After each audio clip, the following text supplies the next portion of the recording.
Hello, hello, everybody. How are you doing?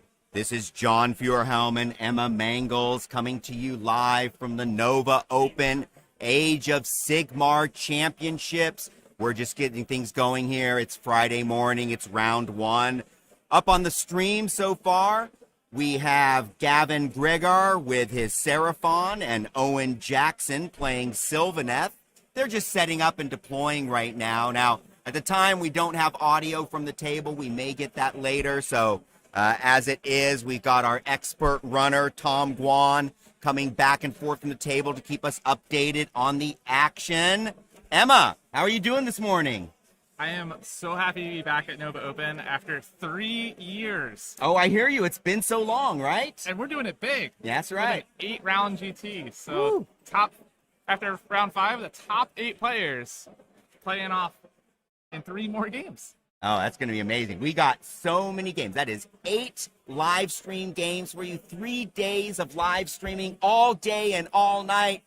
Put in a vacation day, send the kids to the babysitter, sit back, grab a beer, and enjoy some wonderful Age of Sigmar live stream. Hey, Emma, what mission are we going to be playing this first round? We are playing Close to the Chest. So this is a 6 objective mission with their kind of standard hold 1, hold 2, hold more. At the beginning of each player's turn, the player who's not turning it is going to pick one of their objectives to be an alpha objective, which is worth an extra point for their opponent that turn. Oh, nice. And it's a odd shape of an kind of an L deployment here. So you'll see on Gavin's side, the center and the right 2 objectives are his, and then Owen has the top center and both the left objectives right now on his side. That's right. I like some of these more interesting new maps we have. This is kind of a modified zigzag pattern on there. Again, 2 objectives in the home field, 1 on the border. And, of course, we'll see which one. Hopefully they mark it clearly for us, or at least Tom will run over and tell us which is the priority objective each round. Any predictions for this game? So this is going to be interesting. We got 2 very strong players. We got Owen Jackson, all the way over from the UK, played on Team Wales at AOS Worlds this year. And then we've got Texas's own ITC #1 in the ITC Championship last year, Gavin. And he's running a pretty strong Seraphon list. We've got his standard Croak. He's mixed up a little bit. Instead of running the 3 Arcasotex that we've been seeing very popular, he's popped one out for a laser on there. Yeah, I saw that. That is an interesting choice. You think that's going to perform for him? From my experience, but he's got a whole range of tools. And an interesting thing is, we've got Croak. He's going to have table-wide unbinds. So Owen's going to have a real hard time trying to get any spells off against this. So he's going to have to struggle. I'll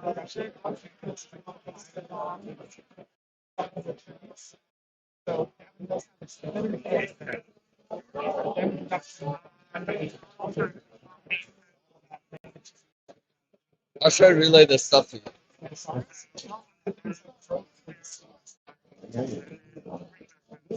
What are we going to use? What are we going to use? We're going to use Messenger or Messenger?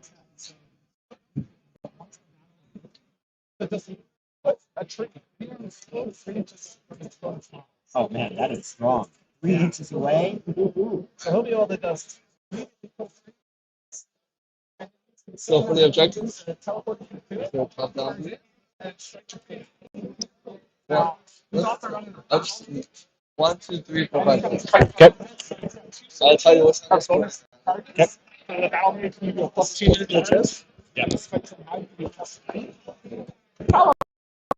spells. I was going to say, And we yeah. got the Croak on the other side. I'm not seeing those spells going off. So I'm sure he's anticipating that and adjusting his strategies as necessary. And he's running the Spell Singer off the Tree Lord Ancient, so he'll be able to draw a line of sight from any of those Awakened Wildwoods that he has on the table. Yeah. It looks like he put his first one out. You'll see it in the top left between those 2 pieces of terrain. We do have 4 other pieces of Wildwood on table, but they are not Awakened Wildwood. Nope. But it is worth noting that almost every table in this tournament does have at least 2 to 4 forests on it. You'll see the layout of the terrain here.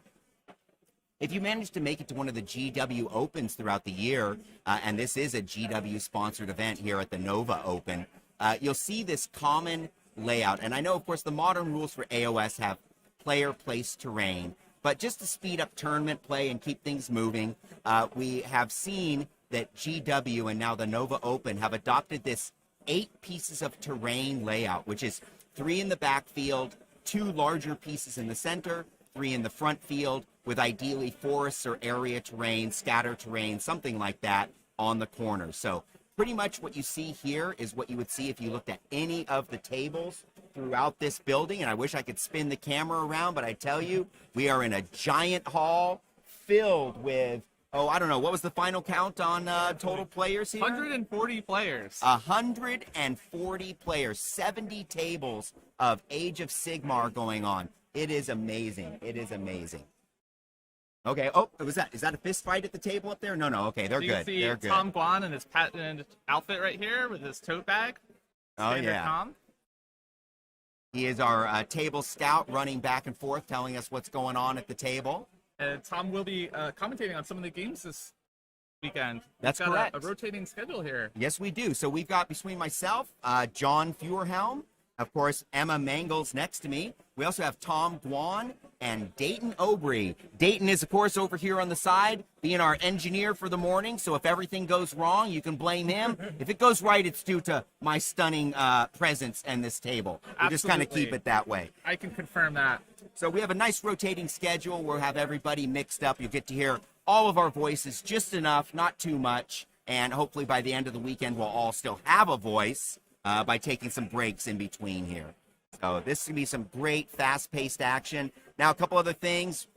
For those of you who have been to the GW Open events, you are familiar with Mr. James O'Brien. He is also the head TO here at the Nova Open. So far, we are off to a very clean event. And an interesting thing is when we had the GW Opens earlier in the year, they put together a really nice tournament pack for each of the players. It has all of the missions, the cards, the layout, everything you need. And then at the front is this sort of a cardinal rules of gaming. So I just want to run through these cardinal rules of gaming that we're going to be expecting all of our players to adhere to this weekend. So right on top, cardinal rules: always be polite and respectful. That's why they put Emma and I over here on this table. We can't mess that up by actually playing. Absolutely. And then we always tell the truth and never cheat. That's never a problem for either one of us. And of course, arrive on time. Oh, I'm sorry. Now here's the basic principles of gaming. Arrive on time with all the things you need to play the game. Avoid using language your opponent might find offensive. So remove that model. Could that be offensive language? I'm not sure. Depends on what you remove it with, you know? Fair. And if you remove it with authority, if you're using a Scar brand, there's no question you're removing that model. So. Yeah, they might be offensive. Yeah, he's very offensive, as they say. And it says, offer your opponent a chance to examine your army roster before the battle starts. Now, thanks to BCP, everybody's army is in online, available, and thanks to our community, they have all been parsed, errors found, lists fixed, 100% perfect legal lists across the tournament, and we'll stay with that. And it's always important when you're setting up your game with your opponent and going over your list to make sure that there's no questions. You know, ask your opponent any questions about my army, what it does, any of the models. You want to avoid any gotchas during a game. Absolutely. Or if you don't care, let your opponent know and move on.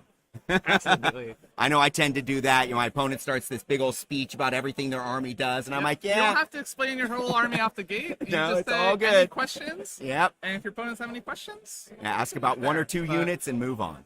Yes, absolutely. So there we are. Anyways, measure moves and distances carefully and accurately. Of course, I'm a big fan of pre-measuring so that, you know, before it gets to the point where we're going to do something, I say, this looks like it will be a X charge. Absolutely. And we all agree before the dice are rolled. that is a great best practice. Before you start rolling charges, measure distance, agree with your opponent to avoid any I don't know. It's all right on the hair. Agree to it beforehand. Yeah, before the passions are up, as they say. And finally, let's see where we are. Give your opponents a chance to examine your dice rolls before picking up the dice. That's just a given. We all know that one. Ask permission before touching any of your opponent's miniatures. Now, unfortunately for me, I end up touching my opponent's miniature like on my sleeve and stuff. I catch them. So it's never a chance to actually ask, but it's always polite to do that, of course. And remind your opponent about rules they may have forgotten to use or that they have used incorrectly, especially when doing so is to your opponent's advantage rather than your own, or as I like to say, engage in that above table play. Next, never deliberately waste time during the game. Avoid distracting an opponent when they are trying to concentrate, and be careful to respect their personal space. Never complain about your bad luck or your opponent's bad luck. Especially don't mock them for their bad luck. Always bad taste. And never fix the outcome of the game. That's right. You make mistakes. You got the score wrong. You just live with it. Oh, no, I think they mean something else. As in, never pre-plan what the end of the game is going to be. So, all very clear. So, our runner, Tom, is back over. Hey, Tom, tell us what's going on the table up there. Huh? They're still deploying. They're still deploying. It looks like we still have the engine. You'll see Gavin has a converted up engine of gods from a Maul Crusher. He's got some skinks on the back of that. Oh, yeah, look at that. That's interesting. He's got a Stegodon head on it, too. It's very, very unique looking engine of the gods. Yep. I'm not sure if he's put his croak down yet. I see it in the bottom right corner, but we'll know for sure once they start rolling some dice here. That's right. We can almost see the table with our eyes, too, from this angle. Just almost. No chance of us hearing the players until we get the headphones and mics set up. We're not going to mic the players anyways. Oh, okay. So that won't be happening. There will be no mics from the players. We don't want to cut out your beautiful voice. Fair enough. So I think this is going to be a very uphill battle for Owen. He's got in his list a unit of...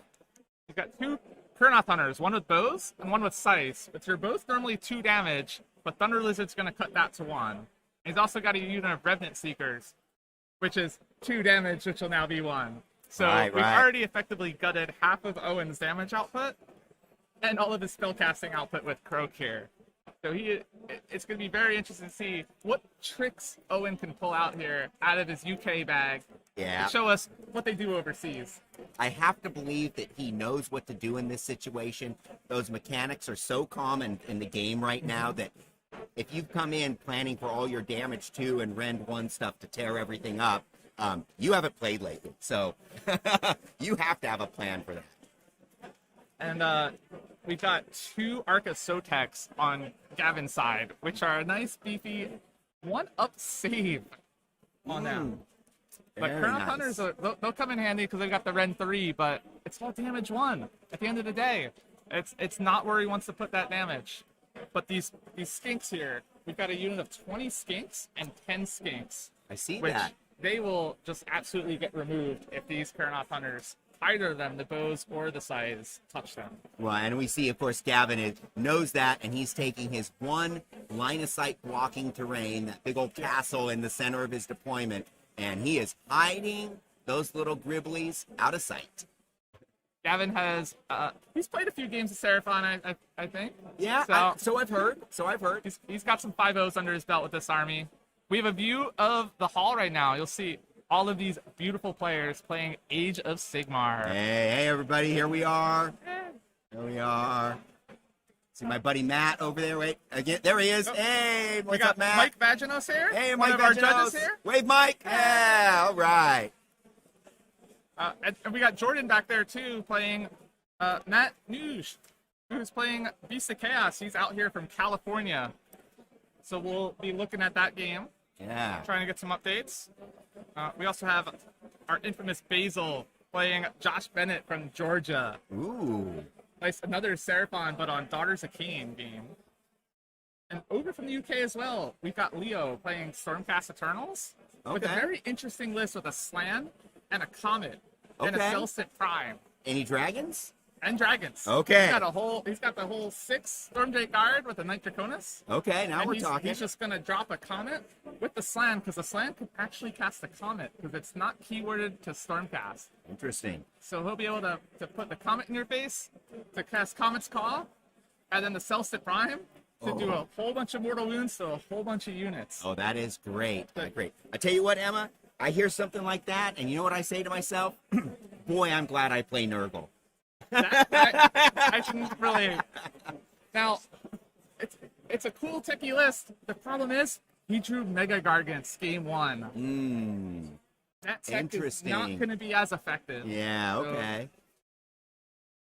Yeah, I'll be interested to see how the Dragons do overall today. They were pretty strong earlier in the year, obviously. But as we've moved away from the season of monsters into the season of ground troops, that we'll see if everybody's still tooled up to kill those monsters. There's a whole lot. 6 months ago, there would have been 1 or 2 giant monsters in every single list. And now, maybe, 25% or so? I think we're seeing a resurgence of dragons, though. Yeah? They started tailing off when people realized how to kind of deal with them, and they were giving up points from priority targets. They were giving up points for their monsters. Yep. They kind of got buffed now with the new JHB. Oh, that's true. They're not giving up all those points. They don't give up a single point when you People kill are them. less tooled up for monsters. Yeah, I can see all We of got that. a lot of dragons here. We also have quite a few Kron Spines floating around. Now, to be fair, a few people I talked to that are playing dragons were like, well, I didn't have much time to build an army. The likely dragon excuse. Yes. And, well, yeah, we did see some prawn spines out there. Saw a couple cool custom ones, as a matter of fact. Oh, yeah. That's another great part of the hobby, is what people do with their models. We've got some very beautiful looking armies here, even a couple of great looking display boards. Oh, yeah, there was some real spectacular ones. I tell you what I hope everybody gets a chance. I'm sure people will be posting pictures online, hashtag Nova Open, as it were, and take a look at the armies, because we're not going to walk around with our camera. We're just going to sit here and yabber all day. But man, if you haven't been to an Age of Sigmar tournament lately, the paint standards that are out there, like, there's nobody. I've not seen even one army that was just slapdash put on the table. Every single army out there is absolutely gorgeous looking. So it's really nice to see people engaging in the hobby. And as we said, we're seeing people from all across the country. Nova is a premier event. Nova's been around for 13, 14 years, something like that. I'm not sure exactly. I think the last time I was at Nova, which was, I want to say 3 years ago, was the 10th anniversary. Does that sound right? 3 years ago, 2018 was my first Nova Open, actually. Really? So I've been coming here 2018, 2019, and then COVID put us on ice for a bit. Okay. Now we're back. Yeah. It's good to be back. It's good to be back on the East Coast. It's good to be back around nerdy gamers. I can smell the what's that? The energy in the room. Energy. The energy in the room, Might as be it a were. different smell another day or two. Yeah, We got well- the Sunday. Yeah. Sunday round could be 3. It's not so much an energy smell, as it were. But as it is, we are doing wonderful. And Nova Open is a massive event with many, many game systems. Yeah, so last time I was here, they were only in the one Hyatt Regency across the way. Now they are in 2 hotels. Now, for those of you that didn't attend but are maybe thinking of next year, the 2 hotels are catty corner to each other, and it's a small corner. So there was just like one little crosswalk, 2 little crosswalks to get to the other hotel. So it's not a big deal. But other than that, so I believe all the 40K and the vendors are over there at the Hyatt. And here at the Regency, we have, Age of Sigmar. All the Age of Sigmar. We got some Star Wars behind us. We also have our Age of Sigmar narrative. Oh, very Big nice. fan of that. Yeah. Warcry is across the hall as well. Excellent. Now, you're participating on and off in the AOS narrative this weekend. In the narrative, it's a blast. You don't have to be a competitive player to come enjoy a big convention like this. There's something for everybody here. Oh, for sure. It's Painting a classes. 4-day narrative. You can come for 4 days and just play narrative. Oh, 4 days, not 3. Oh, so you started the narrative last night then? We started yesterday. Oh, well, tell us about it. Oh, it's a blast. And it's all custom missions. incredible looking tables, very thematic. There is one of like a farmlands with a bunch of crops, and there's little dryads in the crops that'll attack you if you get too close. Oh, how cool. And there's a whole pen of squigs that you can release the squigs. And we've got some updates here. Oh, the Heartwood targets for Owen Jackson is selected as 3 units. The Engine of the Gods, Croak, and the Solar Engine. So he'll get +1 to hit against all 3 of those targets with his army. And Gavin is taking top of 1 here. We are underway. There we go. Let's see what happens. All right. Let's see. We've got Croak's turtled up back there. Should likely be out of range of those bows. But those bows are a 30-inch range. Yep. They have a 5-inch move, and he'll have 3 overgrown terrain features that he'll be able to teleport to. So no matter where Croak goes, he'll likely be able to put bows into him at some point. Absolutely. With the current table size, 30 inches gets you wherever you want to be. Dice. Proving ground is the die. Okay, we have an update. The die at the top center objective is a proving ground right there. Okay, so that's the one that's worth 1 extra point, correct? No, the proving ground is only Galician vets can capture it. Oh. Last time you played, Joe. Huh? When's the last time you played? I don't know. A month ago? We have Well, that's why Emma's here, you understand, right? Gavin just rolling his extra command points. Croak lets you roll 3 dice at the start of his hero phase, and every 4 up is an extra command point. And it looks like he's heroic leadership for another command point. So he's just swimming in command points right now. Oh, He's yeah. got so many, he might even give some to Owen.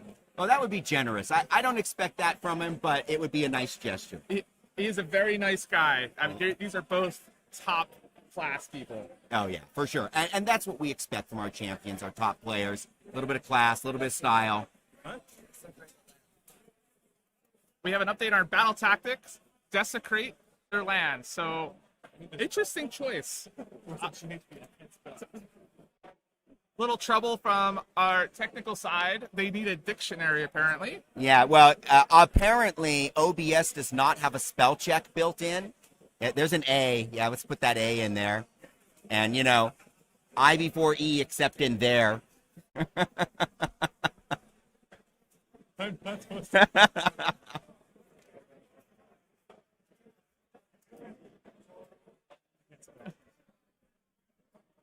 This must be the Canadian way of spelling things. Oh, you know what? You're right. It actually was correct then, eh?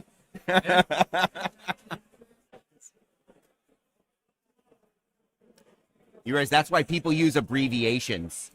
You just write as many as you know and put a dot, you're good. But close enough. We're just having fun. We're just having fun. You know, if you disagree with the spellings we use, we're actually using Age of Sigmar fantasy spelling, so just go with it. If you say it in a dwarvish brogue, we're good to go. Okay, so what's actually happening on the table now? Fun aside.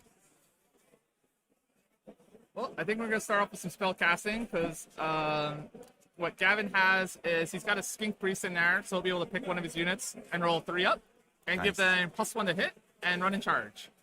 Which would be very great on that Solar Engine Bastillodon, because that'll mean it's hitting on 3s, and he'll be able to double crank it and shoot twice. Or, traditionally, you could crank your Engine of the Gods twice and try to summon even more Saurus Warriors. Because if Gavin loads up on Saurus Warriors, we're going to see a lot of trouble for Owen, because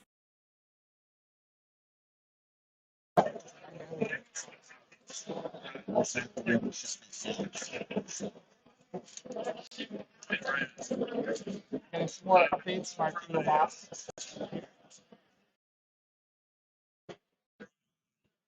Comet's call for 3 portal moons for the Battlemen's call. I think it's halfway dead. It's a key-piece attack to bring the battle moves. It's also a liability for 100 points. It is also battle means we've got a very good position. And it's within an inch of the battle that it can actually move the battle move itself. Not so. Oh my gosh, I hear what you're saying.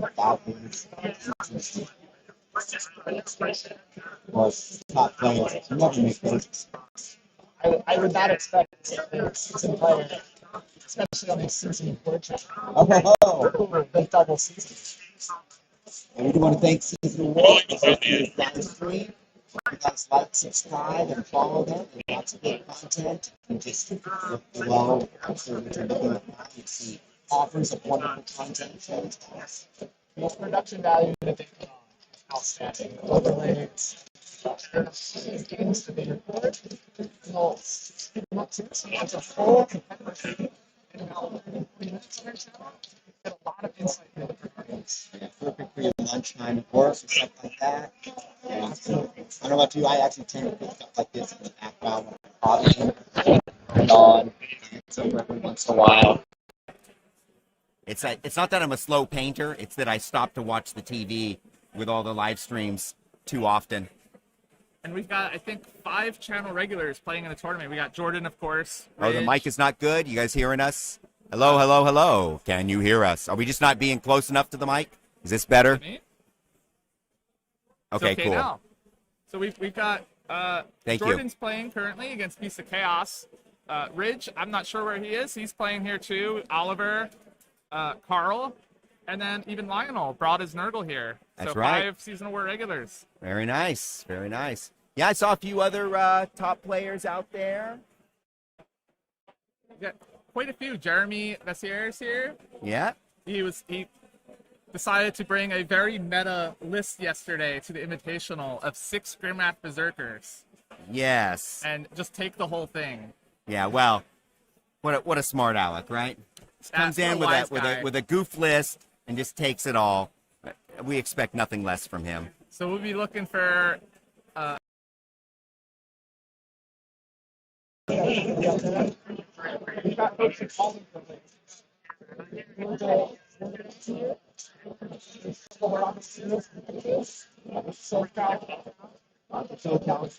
Including Tomo, who's events. He's one of the TOs for the Las Vegas Open, and he's also the TO for the what do they call that? Audio is gone. I think. back to that. I think it's me. You know what? I'm just gonna stick my face in this mic. We get very versatile with these mics. I did. It's got short cord. You know what? Maybe they weren't talking about the audio quality. They were just talking about what we were saying. Now, you guys are off track. You need to do better.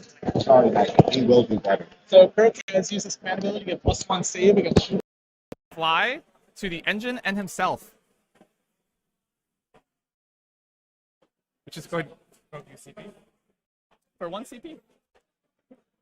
I think he should have 4 Okay. CP left, because it looked like he rolled 2 extra CP, and then he heroic action that looked like a 4 A up. loose So connection, I huh? believe Interesting. He might have 4 or 3. We might need to get an update. I just pushed my cord in. Maybe that helps a little bit. So it looks like Gavin's moving up. He's got Skinks taking the objective on the top right. So he'll already be on 2 objectives right now. So Gavin can actually stop here because we only have Sylvaneth on 1 objective. So he could end his turn and get hold 1, hold 2, hold more. Yeah, I would hope, early on that he can max out his score first couple rounds. There's not much your opponent can do often. So It's a curious choice to move these other Skinks out in the open on this other objective. I feel like no matter where, these Skinks are going to get picked off from those bow hunters. yeah, and he's just toe in over there too. Yeah, they won't last long. Maybe he's going to offer him a better target. Looks like we're getting ready to run some of these monsters. See, Mr. Joe Cryer is out there with Beasts of Chaos. So you see the 2 Bastillodons towards the center that he's running. These are the Arca Sotex. So they are 1-up save. They're in Thunder Lizard, so they've got 12 wounds each. And they reduce damage they take by 1, but not mortal wounds. Okay. Unfortunately, Owen doesn't have a lot of mortal wounds. No. And they are monsters, so they'll count as 5 on that objective.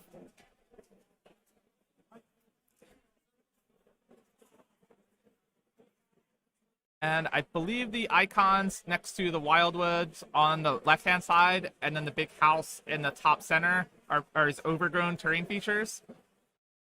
Although it might be some of these board center ones, but he'll be able to teleport his units to those 9 inches from enemy models. So what Gavin is doing is just positioning his castle up. It's always risky taking top of 1. Yep. Because you put yourself in a position where your opponent can double turn you. So you never want to leave yourself too exposed here. And Gavin has played quite a few games, and he is very used to the castle turtling with his turtles. Oh, yeah, absolutely. I mean, and to me, it's one of these things, especially newer players to AOS will often talk about the double turn or the extra priority, as you were. And I often hear that's one of the big complaints from people coming over from the 40K side until they get used to it. But for me, and I think for most more experienced players, probably yourself too, I enjoy it. I think it's another tactical level of the game. You have to anticipate the possibility that you're going to get double turned, and it prevents you from going quite so far. So it looks like some more audio in and out, but the double turn is definitely something that you do need to put into your game plan. Anytime you're taking a top of turn, you always have to be aware of that you could get double turned. So you never want to leave yourself too exposed there and count on winning a priority roll for the next turn. Yep. Unless you're way on your back foot and it's time to play that big risk, right? Turn 3, boy, if I get the double turn and I'm all extended, boom, we end this. So we'll see if we get some of that good action in a round or two here. I expect this game off to a little bit of a slow start, but I think the pace will pick up pretty quick. I think it's going to be a little slower pace of a game here. We don't have a lot of damage output from one side, and then on Gavin's side, he's got some quality of damage. It's going to depend on Owen's board positioning. And some nice commentary on the stream. Everyone keep up that chat. So, I agree. That's looks like from Johan here. That's why I abandoned 40K, liking that double turn, of course. I think Gavin was just rolling for the engine soon here, or? Yeah, I think so. 3 dice. He's got line of sight with the. I don't know what he's got line of sight with the Sylvaneth to. But he's got 24-inch range on that Sylvaneth, and it looks like he's ending his turn here. So Gavin will be able to score his 5 points for his hold 1, hold 2, hold more, and it scores his battle tactic.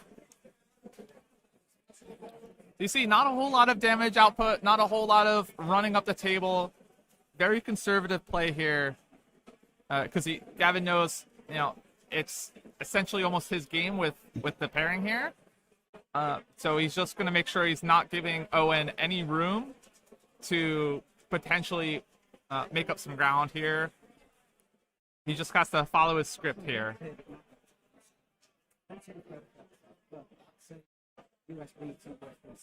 We see some comments of solar engines for Gavin. He does have 1 solar engine. It's on the right side of your screen next to the Realm Shaper engine. And it looks like it's probably out of range because it's only 24-inch range. And while you could run and charge it with the Skink Priest, you don't want to get too out of position, top of 1. Sounds good. Yep, I am very curious to see what happens in about 3 minutes here. So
So Every time. all he's getting at for value out of that Tree Lord Ancient is 5 bodies on objective, the ability to teleport around, and the once for battle ability to summon a tree, which might be the only tree he brings on this game.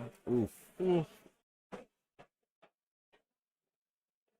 But Croak does not reduce the damage from those Kurnoth Hunters with the bows, so we could just see a wild swing of I'm just gonna put my bows into your Croak and hope you roll poorly and pop them in the shooting phase.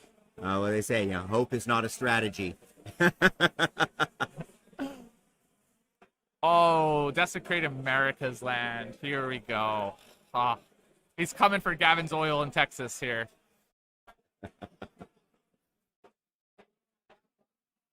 Oh.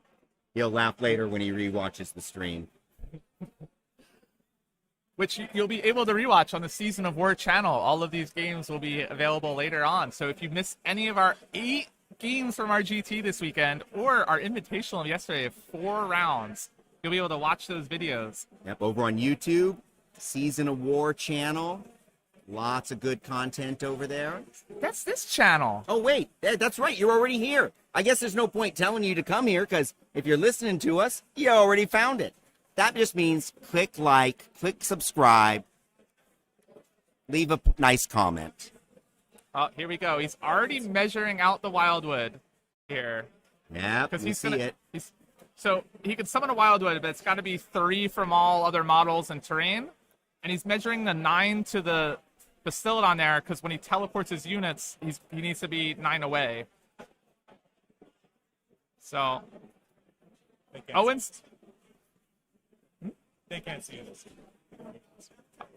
So Owen is taking his time with his turn, which is very important here because he needs to get as much value out of each of his turns as he can here.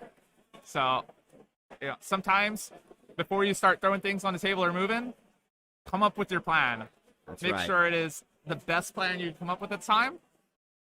In hindsight, it might not actually have been the best plan, but at the time, that's all you can do. You got to have a plan. Always have a plan. Always be ready to change the plan. Oh, always. And don't wait for your turn to make up the plan. Yep.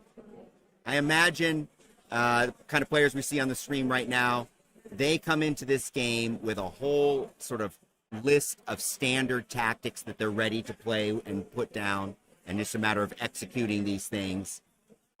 Absolutely. Follow the script, as some of us say. So at every army in every GHB, you're going to have somewhat of a plan going into a game of this is how I'm going to execute this list, this is what I'm going to do. But you're always going to deviate from that plan. Sure. But you'll have your standard script of if the game's just going standard, this is how I'm going to go, and then I'll kind of deviate here and there. Yep. Yeah, have that arc of your plan too. It is a game of finite length, 5 turns. So you should have some idea of what's going to happen turn 1, 2, 3, 4, 5. What is your front game, mid game, end game for your army? How does your army play when you're down to 3 units? What do you do? That's always a good practice if you're just practicing with mates in your garage. Play that first turn 1 or 2 times. Just roll random dice and start pulling units out and just start reacting to how does your army play missing, these 3 units or those 3 units and that kind of stuff. Because let's face it, it's rare that you have all of your toolkit past turn 1, so... Oh, here we go. He is putting the first tree down here. Nice. Oh, So that's a great looking tree, too. This is a free summon from that Tree Lord Ancient, who the Tree Lord Ancient can once per battle put just 1 piece of a tree down on the table anywhere. 3 from enemy models, 3 from objectives, terrain. So you'll see he's got his Team Whales combat gauge is out. I see those. And he's doing some careful measures. You saw there was a base that he'd taken out before, and it looked like he was measuring to see where he could fit his Tree Lord Ancient in. Oh, his Purple Sun. He's doing the Purple Sun here. Is it? Oh, So yeah. his Tree Lord Ancient has the command trait for Spell Singer.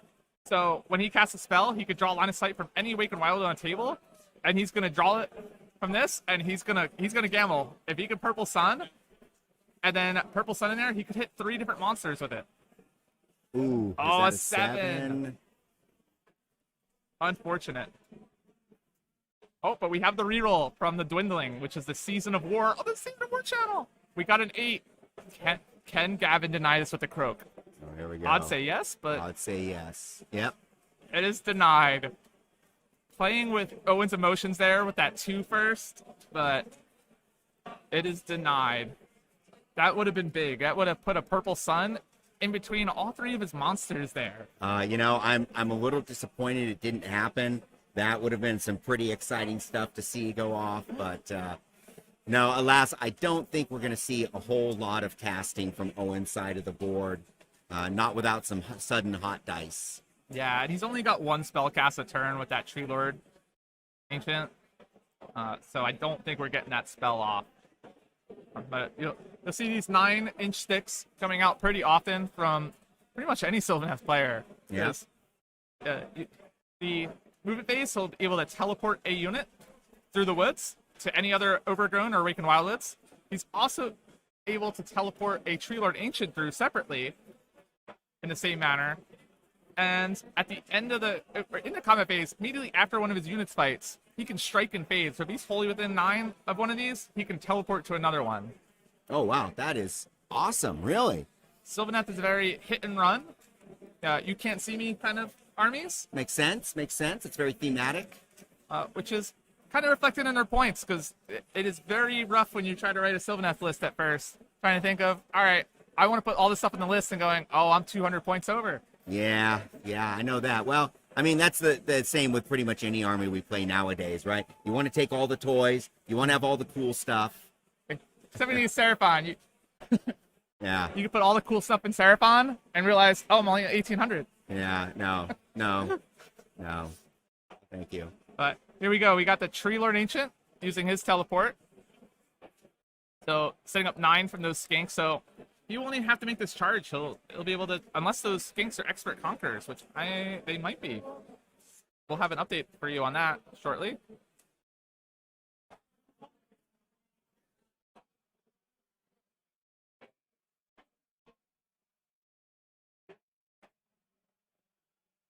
So he'll be able to get potentially that bottom left objective. He's already got his top left. The issue is he'll need the Tree Revenants to take that middle center one, which will only get the 3 objectives, and Gavin's on 3. Yep. So unless he can take 1 more, he'll only score 4 points this turn. Yeah, it's kind of looking that way. I'm still waiting to see if he has some sneaky plans set up, but I think you've called it. In fact, it was a struggle for him to get even the 3.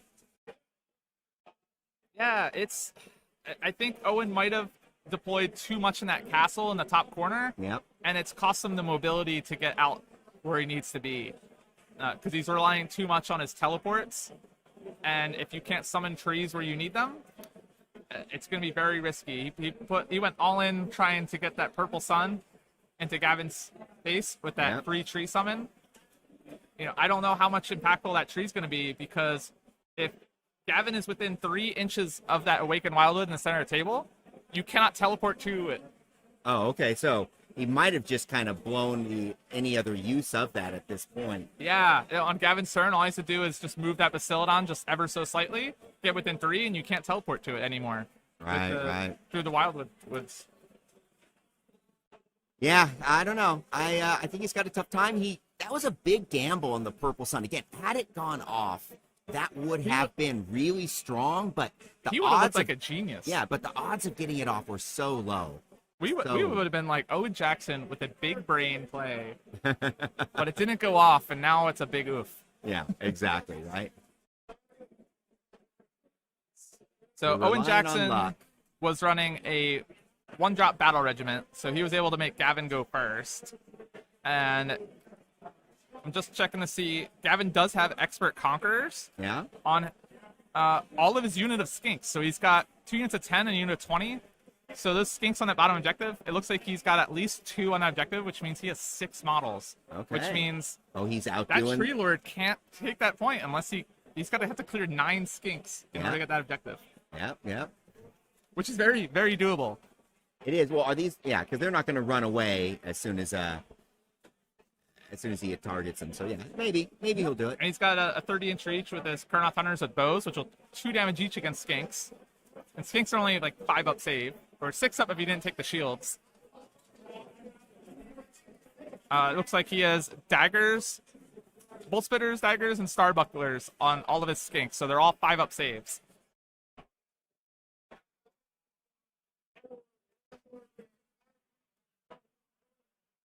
So Owen's got to be real careful here where he moves out. I think he's essentially just fighting over hold 1, hold 2, and get his battle tactic 4 points. So it really comes down to what he can do here to set up for the next round. Make sure that if Gavin's going first, that he's not putting himself in a position where he's going to lose a lot of his sweet tech. That Tree Lord Ancient might look out in the open right now,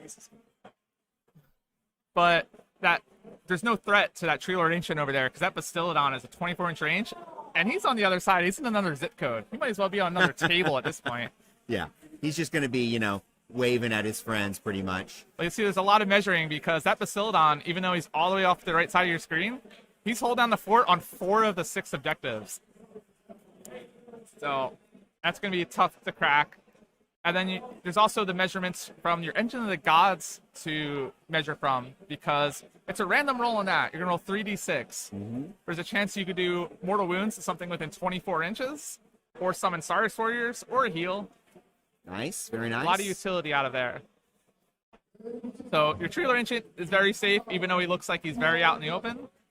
I think that whole left side of the board is very safe for Owen. Talk to me a little bit more about that Bastiladon out there on the right flank there. The Solar Engine out there? Yeah. Top of what? Oh, yeah, we see the 6 Kurnoth Hunters with bows are using their teleport. So he's able to teleport 1 Sylvaneth unit in his movement phase. And he's going to teleport him, just get 30 inches on something. We 30 inches on those great bows. Oh, that is so good. Oh, so delicious. Good. And they are 2 shots each. And their leader, their Huntmaster, gets an extra shot. So you're looking at 13 shots in that unit. They normally hit on 4s. However, we have things like all attack. What's that? To give +1 to hit. And bows. He's shooting the bows. And we also have Heartwood, so he's been able to select 3 targets to get +1 hit with his army against. So it looks like he's shooting at the skinks. Yeah. Which, no surprise. You called it. He needs to clear out those skinks so that way he can really hold down that left side of the table and start pushing for the other objectives. The 10 skinks. 10 skinks. We've got 75 points of skinks, and he's going to have to shoot them with 460 points of Kurnoth bow hunters. So that is great value for Gavin. It's okay to lose models when you're getting great value trades like that. This is true.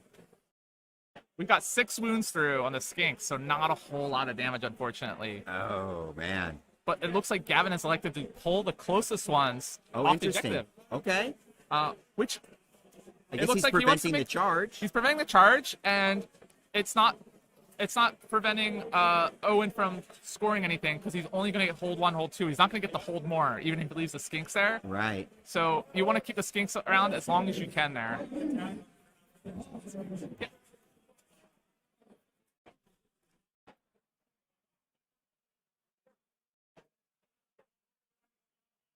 A handful of dice.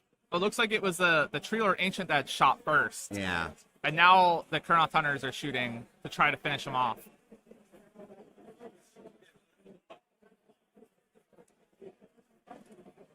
We're about to see him pick into the other unit skinks. Very smart here. Oh, I see.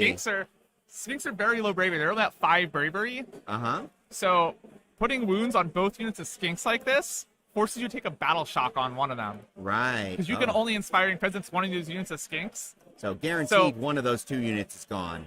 Essentially, yeah. That one is going to lose 2 plus D6, and the other one's just going to lose about D6 skinks +1, or they're pretty much gone. Yeah, pretty much gone. But Gavin does get a lot of command points with this list, so we could see rallies on skinks here. That would be fun. It looks like he's Inspiring Presence that unit of 2, or he's taking the Battle Shock on him. We'll see. I figure he's battle shocking because he pointed to him. He had to inspire the 2 left. because otherwise they would have fled. So he's rolling the battle shock on the unit of 4. It looks like he rolled a 3. The bravery 5 and 6 fled. So I think he's losing another 3. There might be one left. Oh, we're seeing they get a bonus if they're near the engine. I think it might be a reroll of battle shock, if I recall. Reroll? If it's a been a plus minute. 1, then it's really doing good. I'm pretty sure it's a reroll. It's been a minute though. It looks like Gavin's checking it too. You know, sometimes you don't need to memorize all of the rules of your army. You just need to be aware that you have rules so you can read them when the time calls. Fair. I find it's funny. It's what I find though. A lot of people don't have good things to say about it. The AOS app, really good for looking up rules. Oh, it looks like we got some great people in chat. We got Darren Watson, who might have kind of authored the triple snake Bastillodon list. Ooh. But he's very inspired by this little shift in tech from Gavin here. Even Jacob Berry's popping in. Tristan, Joseph Hawkins. Oh, that's it. That's it. Jacob's calling you out there, Emma. You got to know those rules. You know, Seraphon has so many rules. It's, you know, I just swap to Nurgle and I just roll 5-up boards all day. That's right. it.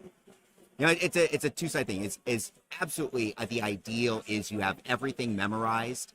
The worst though is when you have everything half memorized and you presume you have it right, but then play half-assed instead. So don't be afraid to look up rules when you need to.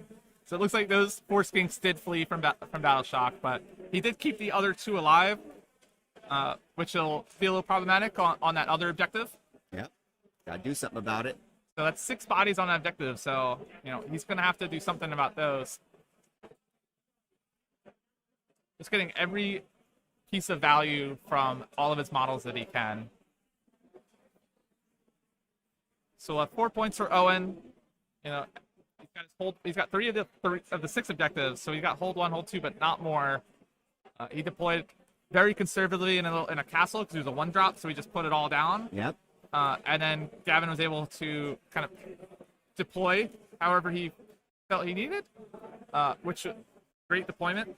You know, hold that Bastillodon, holding down 4 of the objectives. Yep. And Gavin really didn't have to do much to get those 4 objectives. Just little move here, little move there, boom, he was on it. He didn't even need the 4. Yeah, technically. He only needed 2 objectives to hold 1, hold 2, hold more. But by taking 4, he did get the prevent. Yep, absolutely. So, you know, just sacrificing that unit 10 skinks at the bottom left, it looked like a sacrifice, but it forced a position where Owen essentially could only compete for 3 of the objectives on the table. And it sounds like Gavin got priority, is that correct? One priority, and he's taking it. And he's taking bold choice here. Gavin is taking top of 2. This is where we talked about Owen needing to set up for a strong turn 2 because he's already behind. Right. But also setting a position where if Gavin takes top of 2, that he won't get punished for it. Right. Yeah, I mean, were you expecting Gavin, if he won priority, to go ahead and give Owen the early double turn to maybe be able to take control later? I was actually expecting that because in this situation, Owen's going to have to commit something to that top right objective in order to catch up on 5 points or even that bottom right one. And, you know, Gavin's still very turtled up. I don't really see any threats to his key pieces. Like, nothing's going to threaten Croak. Nothing's going to threaten his solar engine. So I was expecting him to give it away to Owen here and say, you know, your 6 Scythe Hunters are still not going to be relevant this turn. Yep. Your 3 Seekers, not where they need to be. So we'll see. It's a very interesting choice. He must know something. Yeah, this guy has played Seraphon a lot. He knows something. You know he has a plan. This was not a mistake. This was not an accident. But what does he have in mind? Maybe we'll see the Texas Yeehaw in full force here. Now, it's fun. You guys are, of course, only seeing the table. We're in a position to actually see the players, watch their body language, kind of read that a little bit too. Yeah, we got Gavin's back. He's got a lot of muscles on there, but we also get Owen's beautiful face here. That's right. He was smiling a lot earlier. He's a little focus and concentration at this moment. Before he got paired against Gavin? Yeah. Well, I saw the smile fade after the purple sun thing. Oh, he's going to rally? Yes, here we go. The rally on the skinks. We got 2 skinks back. Here we go. Nice. Absolute money.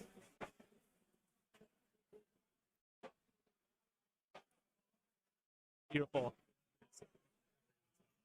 We have another failed heroic cover in that battle mage. Yeah, I Oh. don't think it's long for this world. Yeah, I think this turn we're gonna see a battle mage just depart the realm. Yes. He's gonna go back to his city of Sigmar and say, help. I've made a serious mistake.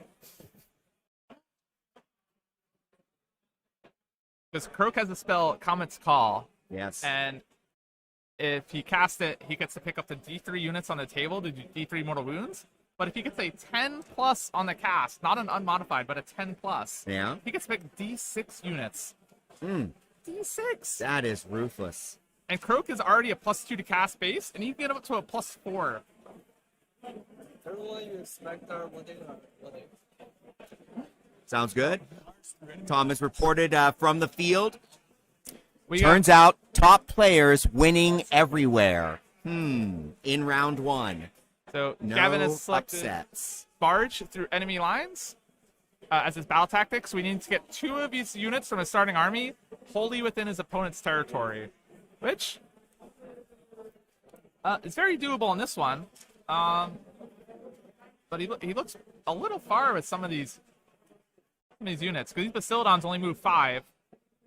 So even if he auto runs them 11, it's going to be tight. So it's a very curious choice here. Yeah, as I'm looking around, not a lot of sort of long-range movement here. Of course, Tree Lords can move pretty well, but other than that...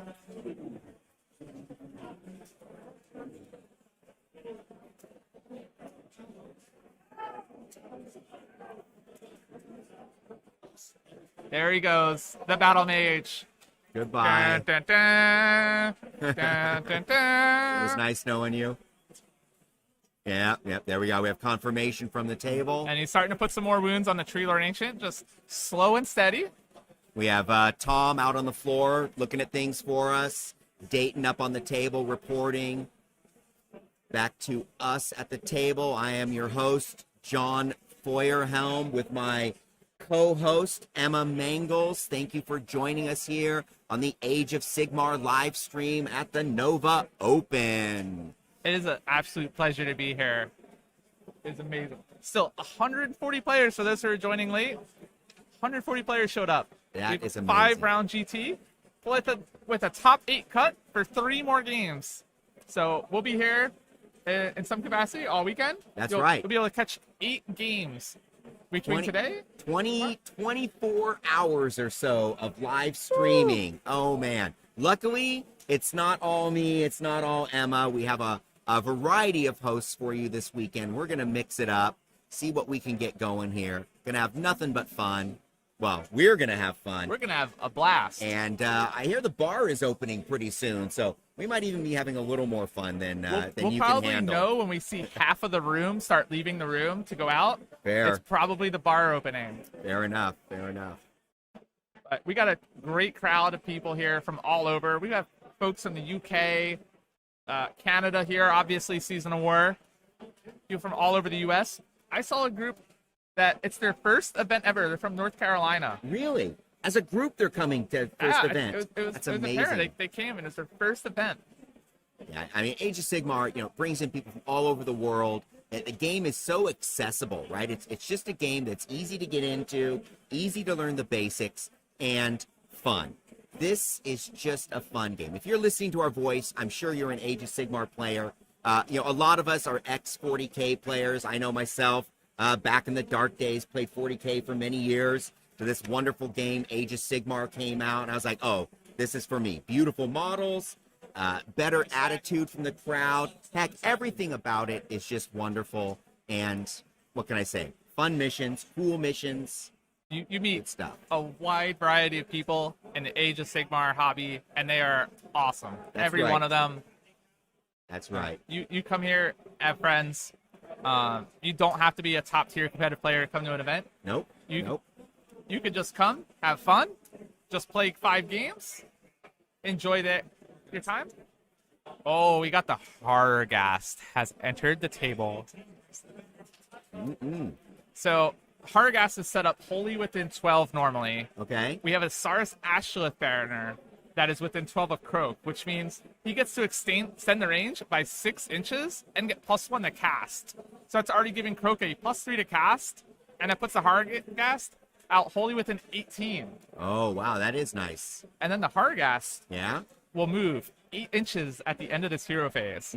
And anything wholly within 12 of it cannot receive commands in the Battle Shock phase. Nice. So we might see a play here to deal with these bow hunters. If he can move the Hargast 8 inches closer to them, Yeah, he's well, already putting some wounds on them. And I say it looks like he's going to be able to get within range. Yep, it'll have the Bastildon with the solar engine on your right side of your screen. We'll be able to move within 24 and start pep burning them with some shots at Shoot Ren's that laser. We got 2 mortal wounds to the Karnath Hunters still from the hero phase here. The Seraphon hero phase. I mean, we might even be a while. This is an army that just loves its hero phase. That's right. It Yeah. plays well in almost every phase of the game, but this hero phase plays Yeah. pretty long. I think that's one of the problems with, or one of the complaints I should say that I've heard.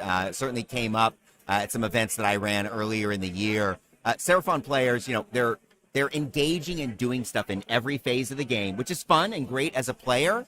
But in a tournament setting, it means you have to hustle.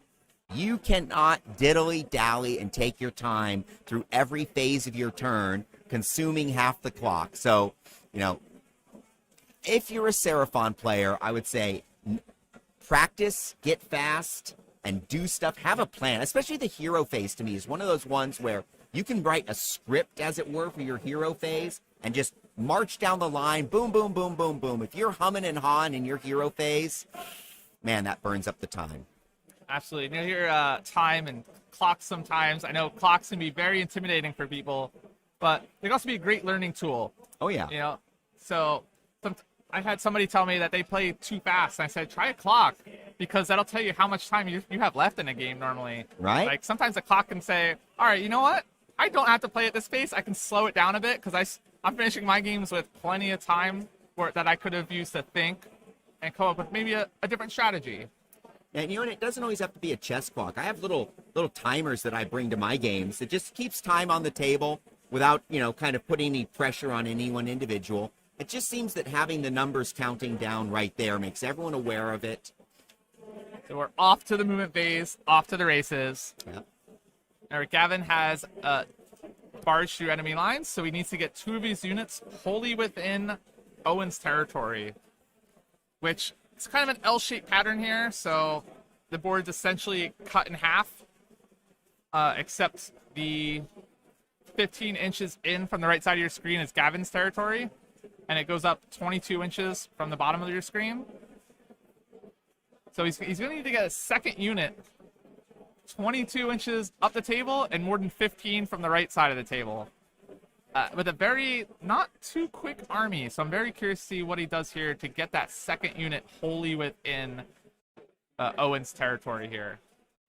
Yeah, that will be interesting. Yeah, but I imagine he does have a plan right from the beginning. Now, we were just talking about time a little bit ago, and one of the nice things with the tournament packet here, and again, this is a duplication of the stuff we saw at the GW Opens, is a little bit of a tournament format. And here under section 2.2, game speed, milestones, and times. And it says, outside of tournaments, most players do not compete their games against a set clock. As a result, when loudspeaker shouts 2 hours remaining, most folks don't naturally think, shoot, we should almost be done with the entire first battle round. To help with this, rather than simply calling time left, the event staff will call time based on the place in the game you should be on average. And let's take a minute to see what's happening in the game. So it looks like Gavin has auto-run that unit of 20 skinks, so they're going to move 14 inches to get them wholly within Owen's territory, which is also going to give him an extra point this turn, because barge through enemy lines is if you score it with 2 Galician vet units, you get an extra point. Oh, there we go. Nice. So be curious if if Gavin makes any play for a 4th objective, or if he just sits tight on his 3 objectives, takes the extra point here to just score his 5. Right. Interesting. And Owen, he only took 1 Galician vet unit, which is that unit True Revs, so he does not have the opportunity to make up an extra point there. Interesting. And we see again Gavin doing the old toe in on that objective. Yep. Every model placement, very important all the time. So he's got 4 skinks on that objective, which is 12 bodies on an objective thanks to extra conquerors. That's right. I keep forgetting about that. Yes, of course. 4 That's skinks, not just 3 little Griblies there. these 4 skinks are outnumbering a Frostlord on Stonehorn on an objective. Oh, there we go. So here's our Bastiladon with Solar Engine. Moving up, so that's another 5 bodies on that objective. And likely, I am expecting him to shoot this Bastiladon into those bow hunters because he wants to put as much damage into them and force a battle shock because he cannot receive Inspiring Presence in the battle shock phase. And if he fails the battle shock, an extra D3 you're going to run away from the horror gas. Oh, nice. Now, what's the leadership on those guys, the hunters? I think it's about a 7. Okay, that sounds about right. Don't quote me, although chat's going to quote me. Yeah, let's see if chat comes up with the number before we can look it up. While you look that up, I'm going to continue talking about the game format. Oh, here we are. It is a 7. Yeah, very nice. Very nice. See, I know my rules, Mr. Barry. So here they have a basic breakdown of our rounds. 3 hours, start the round formally. 2 hours and 50 minutes left, complete pregame. 2 hours and 30 left, complete deployment. 1 hour 50 left, battle round 1 is complete. So are we on schedule? How much is left here? 10:20, we're an hour 20 in. So they're just about right, actually a little bit ahead of schedule. With an hour 10 left, second battle round is complete. 40 minutes left, battle round 3 is complete. 20 minutes left, fourth battle round is complete. And at 20 minutes left, you better hustle round 5. But, you know, round 5s, they seem to take, if they take more than 5 minutes to do round 5, something's going on in that game or it's real close. And if you only have 10 minutes left, do not begin a new battle round without judges' permission. Now, at the GW Opens, and while this is sponsored by GW, this is not a GW Open, this is the Nova Open. At the GW Opens, if you ran out of time, your game did not end. Then the judges came to your table and helped you finish the game quickly.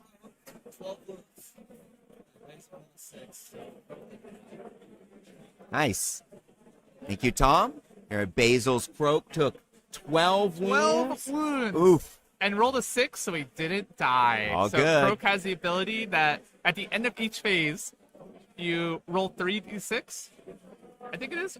So I don't know how to And then look you at add up the number of wounds he's taken, and on a 20 plus, he dies. Oh. Otherwise, he full heals. Nice. Nice. He's Croak. He's been dead for innumerable ages. He's not into dying anymore. He knows what's up. He's too stubborn to die. That's right. He is the John McClane of Age of Sigmar. Very, very well said. The die hard. So Gavin just keep, taking some more board positioning, putting his Engine of the Gods within 24 of those Kurnoth Hunters. So if he rolls the mortal wounds on something within 24 inches, even more damage into them. He's looking at his board state and knowing that these Kurnoth Hunters of size, these Revenant Seekers, and the Tree Lord are in no position to really threaten him. And that his main source of threat is going to be those Kurnoth Hunters with bows. So if he can eliminate those bows, then he'll be in a great position. Yeah, I don't see how Owen would come back from losing that. He rolled a 13 on the Engine of the Gods. And he's bringing on 10 more Saurus Warriors. So he'll be able to bring on 10 Saurus Warriors wholly within 12 of his engine, which is going to be another big problem for Owen here.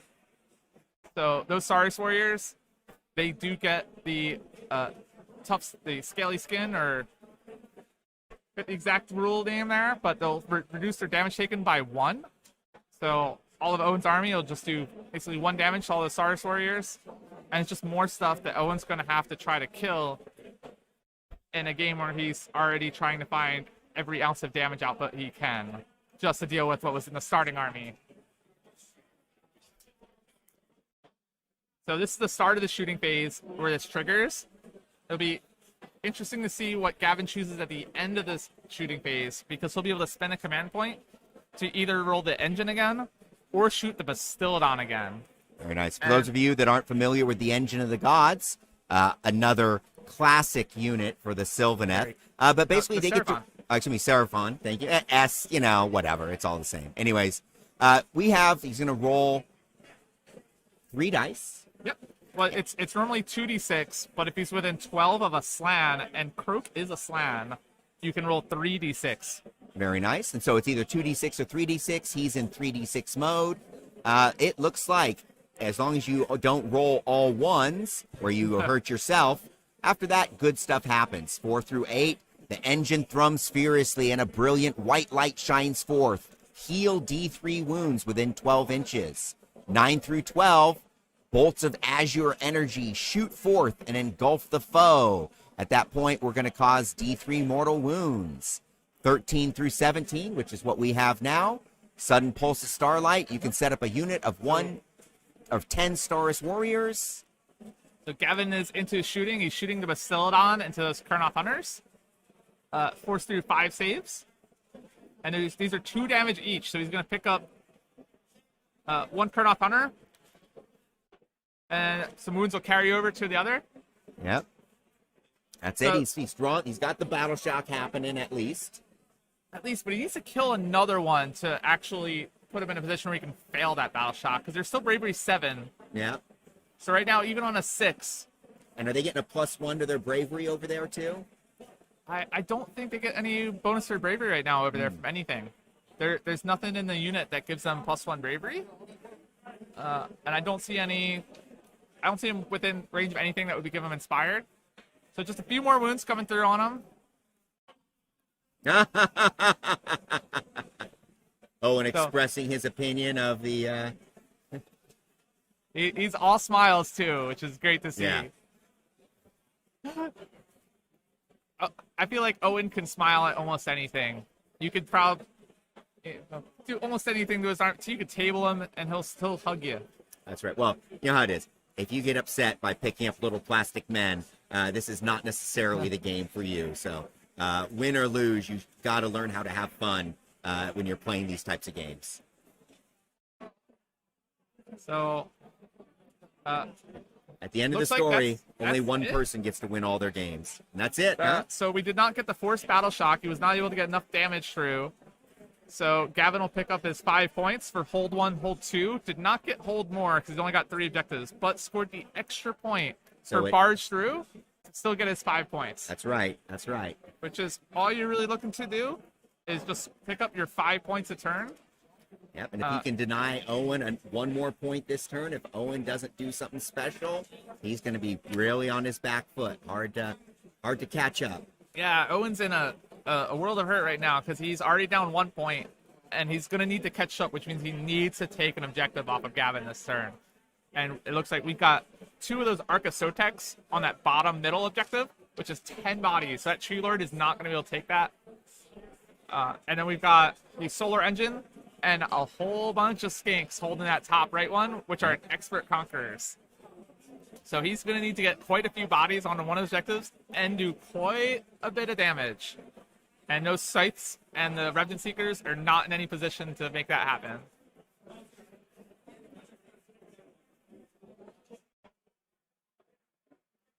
Looks like there was... they're redoing the math on how much damage was done to those Kurnoth Hunters. Interesting. So it looks like another one did get killed. So they're talking it out.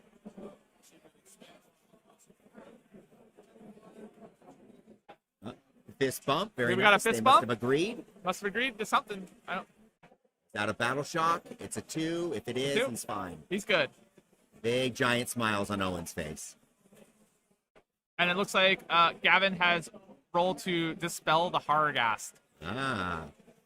So you can dispel your own endless spells in your opponent's turn, so that way when it's Gavin's turn again, he'll have it in his toolkit to throw out exactly where it needs to be. Brilliant move.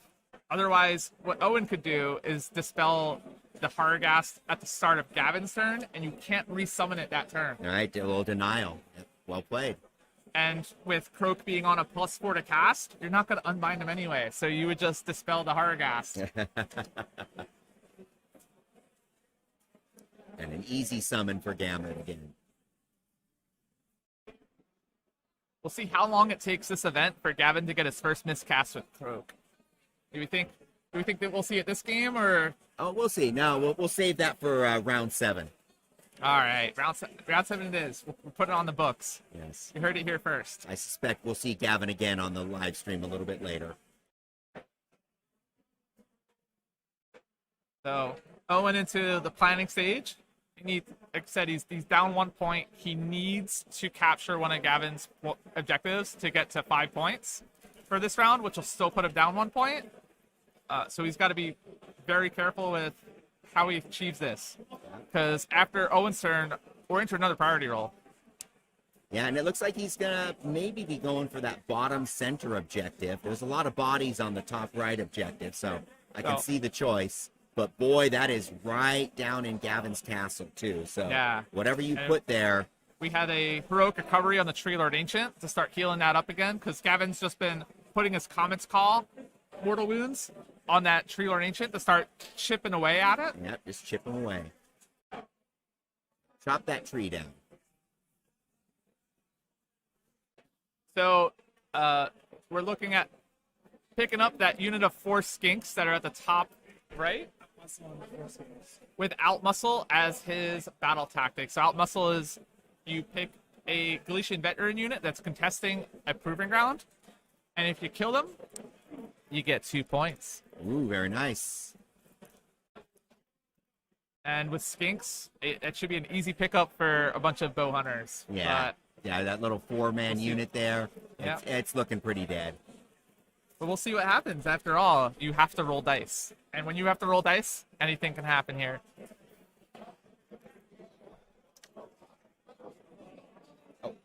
So it looks like Owen's going to try to cast a spell here. Does it happen? Well, he has to try. He's going to have to try a lot harder than that, I think.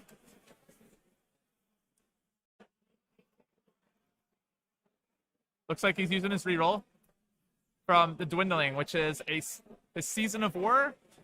So each Sylvaneth army, you pick one of your woods. So he is a Heartwood, which is sub-faction. But then you also pick from one of 4 seasons.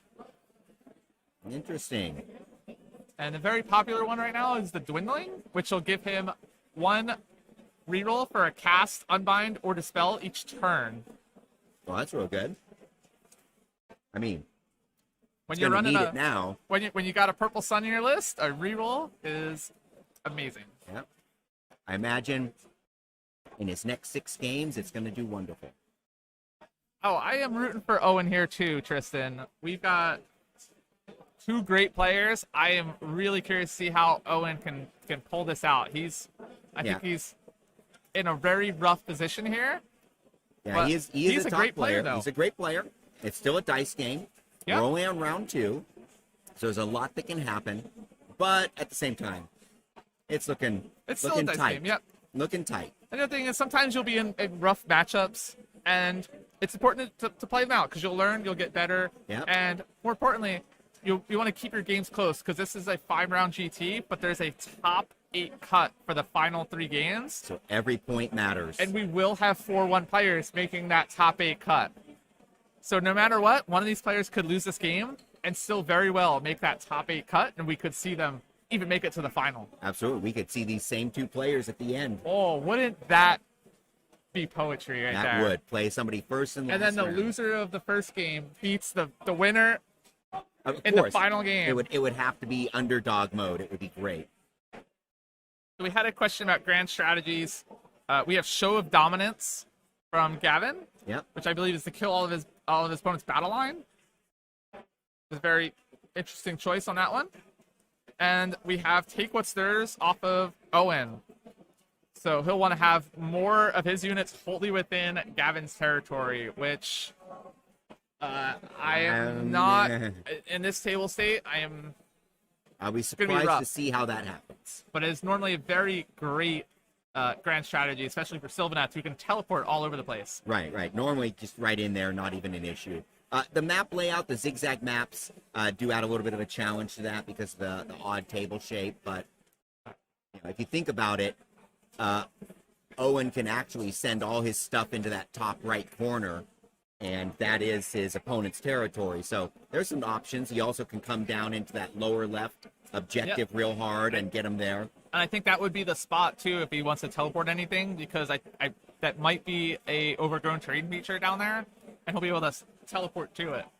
And if you think about it, and if you're looking at the map right now, you can take that lower left objective and go, what is it, 11 inches, I guess, above it. So just on the other side of that terrain piece, that's the actual beginning of the opponent's territory. So you could even go into that terrain piece there and score it. So maybe that's not as hard to achieve as it might seem at first.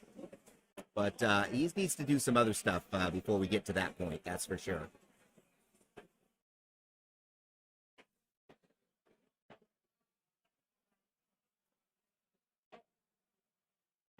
I think these Revenant Seekers might be a little too far out. If they were a little closer, he would have a play for that objective, because the Revenant Seekers count as 2 on an objective each. Yes. And with that Tree Lord over there, he might have been able to potentially run all of them on.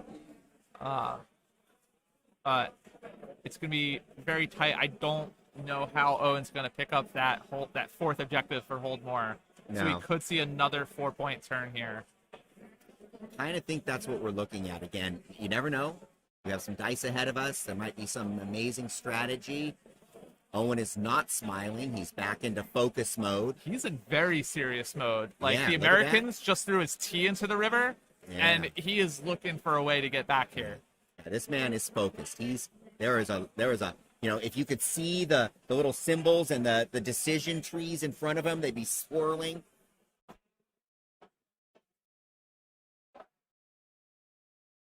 So he does have the Tree Revenant still available, so they're going to be able to teleport here at the start of the movement phase. So he's got 3 different teleports that you can do in his movement phase. He's got his Tree Revenants, which teleport to start.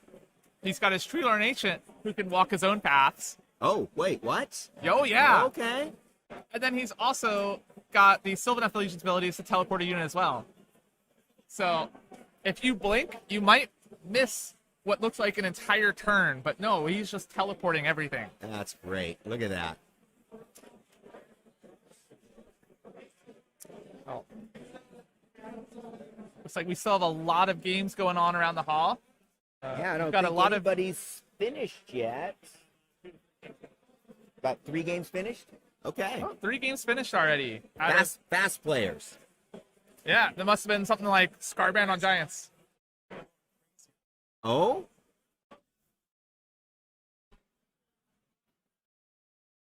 It looks like Owen's moving up his Revenant Seekers. I'm not sure he's moving them up far enough. Like, these guys move like 12, 14 inches. Mm-hmm. I think Owen really needs to get them up and start forcing an issue somewhere. Yeah, I mean, right now he's they look like essentially- they're more set up just to hold that bottom left objective. Which Gavin has no incentive to ever push out to that objective. Yep. Gavin has his castle, and he's just going to sit here on these and potentially push up for that middle objective and say, this is all mine. Yep. Yeah, take over the whole right half of the board, call it a day. But also, you don't want those Revenant Seekers in with those Bastiladons. Those Bastiladons will just sit there all day on their 1-up save, just taking 1 damage each if they fail a save. Right? And he's also Thunder Lizards for every piece of terrain that is wholly or partially within Gavin's territory, which is about half the terrain on the table, That makes sense. is mystical for him, which is giving all of his units within an inch of that a 6-up ward save on those models. Oh, that's nice. That is So nice. those Bastiladons there are sitting on a 1-up save and a 6-up ward. Solid. Yeah, it's funny. Those 6-up saves like that, too, are kind of funny. You can't rely on them, but they always seem to save that last wound for you. So it looks like he's teleporting the Kurnoth Hunters with Scythes. Good. If he get the Kurnoth Hunters with Scythes into any of these skinks, it'll be a good start, because they'll be able to still do the 2 damage each. Yep. And with Ren 3, they only have saves. You'll just see skinks getting lifted off the table Yeah, left just and right. remove them, just like that. Yeah, I think you're right, Oliver. He is set up for a double turn. It would certainly serve him well right now. That's for sure.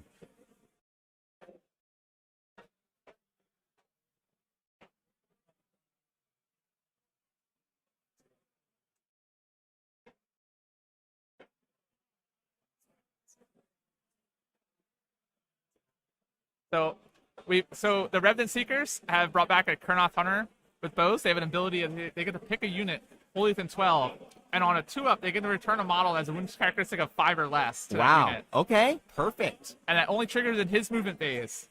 So, pretty great value. Revenant Seekers, if you're going to run a lot of Kurnoth Hunters, especially 12 Kurnoth Hunters, Yeah. 235 points at Revenant Seekers, just keep bringing back Kurnoth Hunters.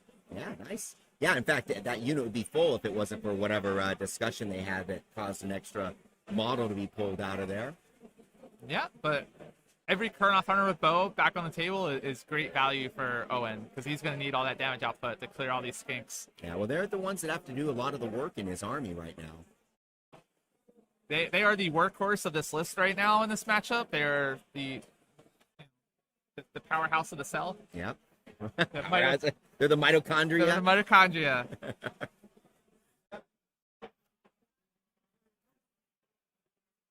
Let's see. Kurnoth Hunters with the sides, though, typically in a lot of matchups, they are extremely potent with 2 damage each and Ren 3. Sure. Just They got to get there. against the Thunder Lizard list that's reducing your damage by 1, it's not the impact that you wish to have. No, it isn't. No, it isn't. And we see him hidden up there too. Yep. So he's hiding him. He's putting him in position for next turn. So he'll be able to start threatening that objective with the Kurnoth Hunters next turn, but also keeping him out of line of sight and safe. So if Gavin's top of 3, it's going to have less impact on those Kurnoth Hunters up there. So it's all about that positioning of, I need to get myself ready for the next appreciate round, it.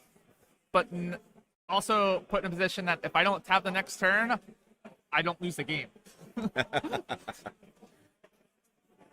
Yeah, that's me. I'm just jawing on. Thank you very much, Jacob.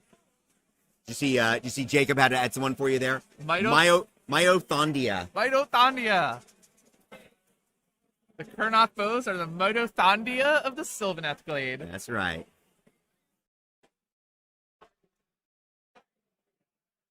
You go. Looks like this Kurnoth Hunter is shooting.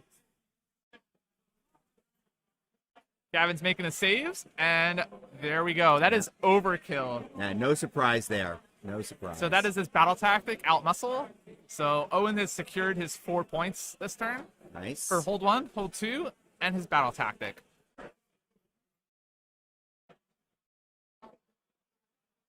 Looks like we're charging the Tree Lord.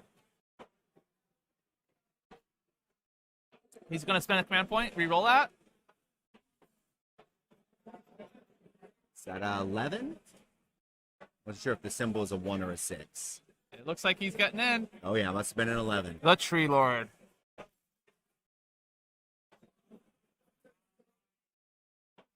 Yeah. Any bit of damage he can do is massive. And the skinks do not get the scaly skin, so they do not reduce damage by 1. Oh, nice. So this Tree Lord's got like damage 2 and damage 3 attacks with a pretty good rend on that too. Yeah, some good rolling right now. He can shred those little boys. Otherwise, oh, what was that 1 for? It's a monstrous action, I think. Oh yeah, okay. What? Maybe a stomp. He stomped so hard he almost destroyed that tower there. Unfortunately, the stomp went the wrong direction. That's what happened.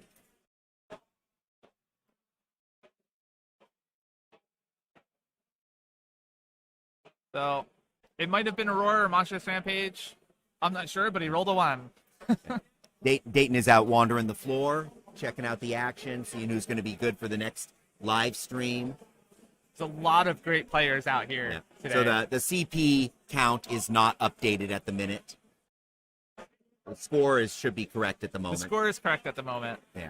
So the other great thing about these Tree Lords, that's still 5 bodies on objective, and if he kills enough skinks there, it's gonna be rough for Gavin to get another 4th objective off of him, because he's got 30 bows towing that objective and the Tree Lord Ancient, so that's 11 bodies on there. Yeah. So he'll need to kill at least one of those units, or get a lot of monsters up in there. There we go. Now we're starting to pick up some of those skinks. You ever play 52 skink pickup? Is that when you bump somebody's tray when you're going to your next table? By accident? Of course, by accident.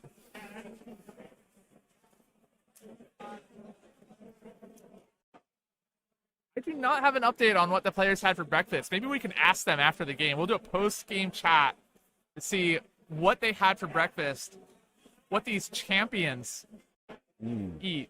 I know I went over to the other hotel myself, enjoyed the wonderful breakfast buffet. Nice omelet. It was delicious. I did not wake up early enough to do that. Oh, really? So I brought a bunch of breakfast snacks in my room. So Nice. I'll have to set my alarm clock a little earlier tomorrow. Yeah, it's funny. I wake up ridiculously early. So out here on the East Coast, I wake up at a normal time. It worked out perfect.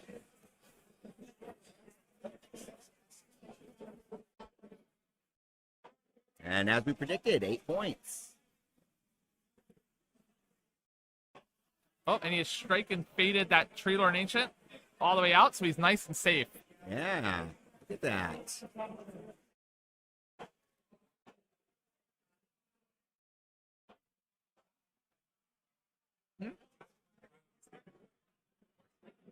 So, Gavin, keeping with tradition here by winning priority again. Yep. Well, I guess if you win priority every round, you don't have to worry about getting double turned. It's luck is a strategy. And it looks like he's going to take top of 3 potentially. So, Owen does have those Scythe Hunters sitting right behind that house, setting up. So Gavin's got to be very conscious of that. However, he does have a very easy opportunity here to get that 4th objective with those Skinks being so close to that center objective. They could just walk on with an 8-inch move. Yep. And they're an expert conqueror, so... Yeah, they're easily going to outnumber the hunters. Just 3 Skinks walk on their objective, and they say, this is mine. Yep. It looks like by the building there that we don't have anything sneaky happening, like an edge on the objective from behind the terrain. So, nope, I think you called it right there. And looking at the time, of course, these players are right on the money according to the GW thing.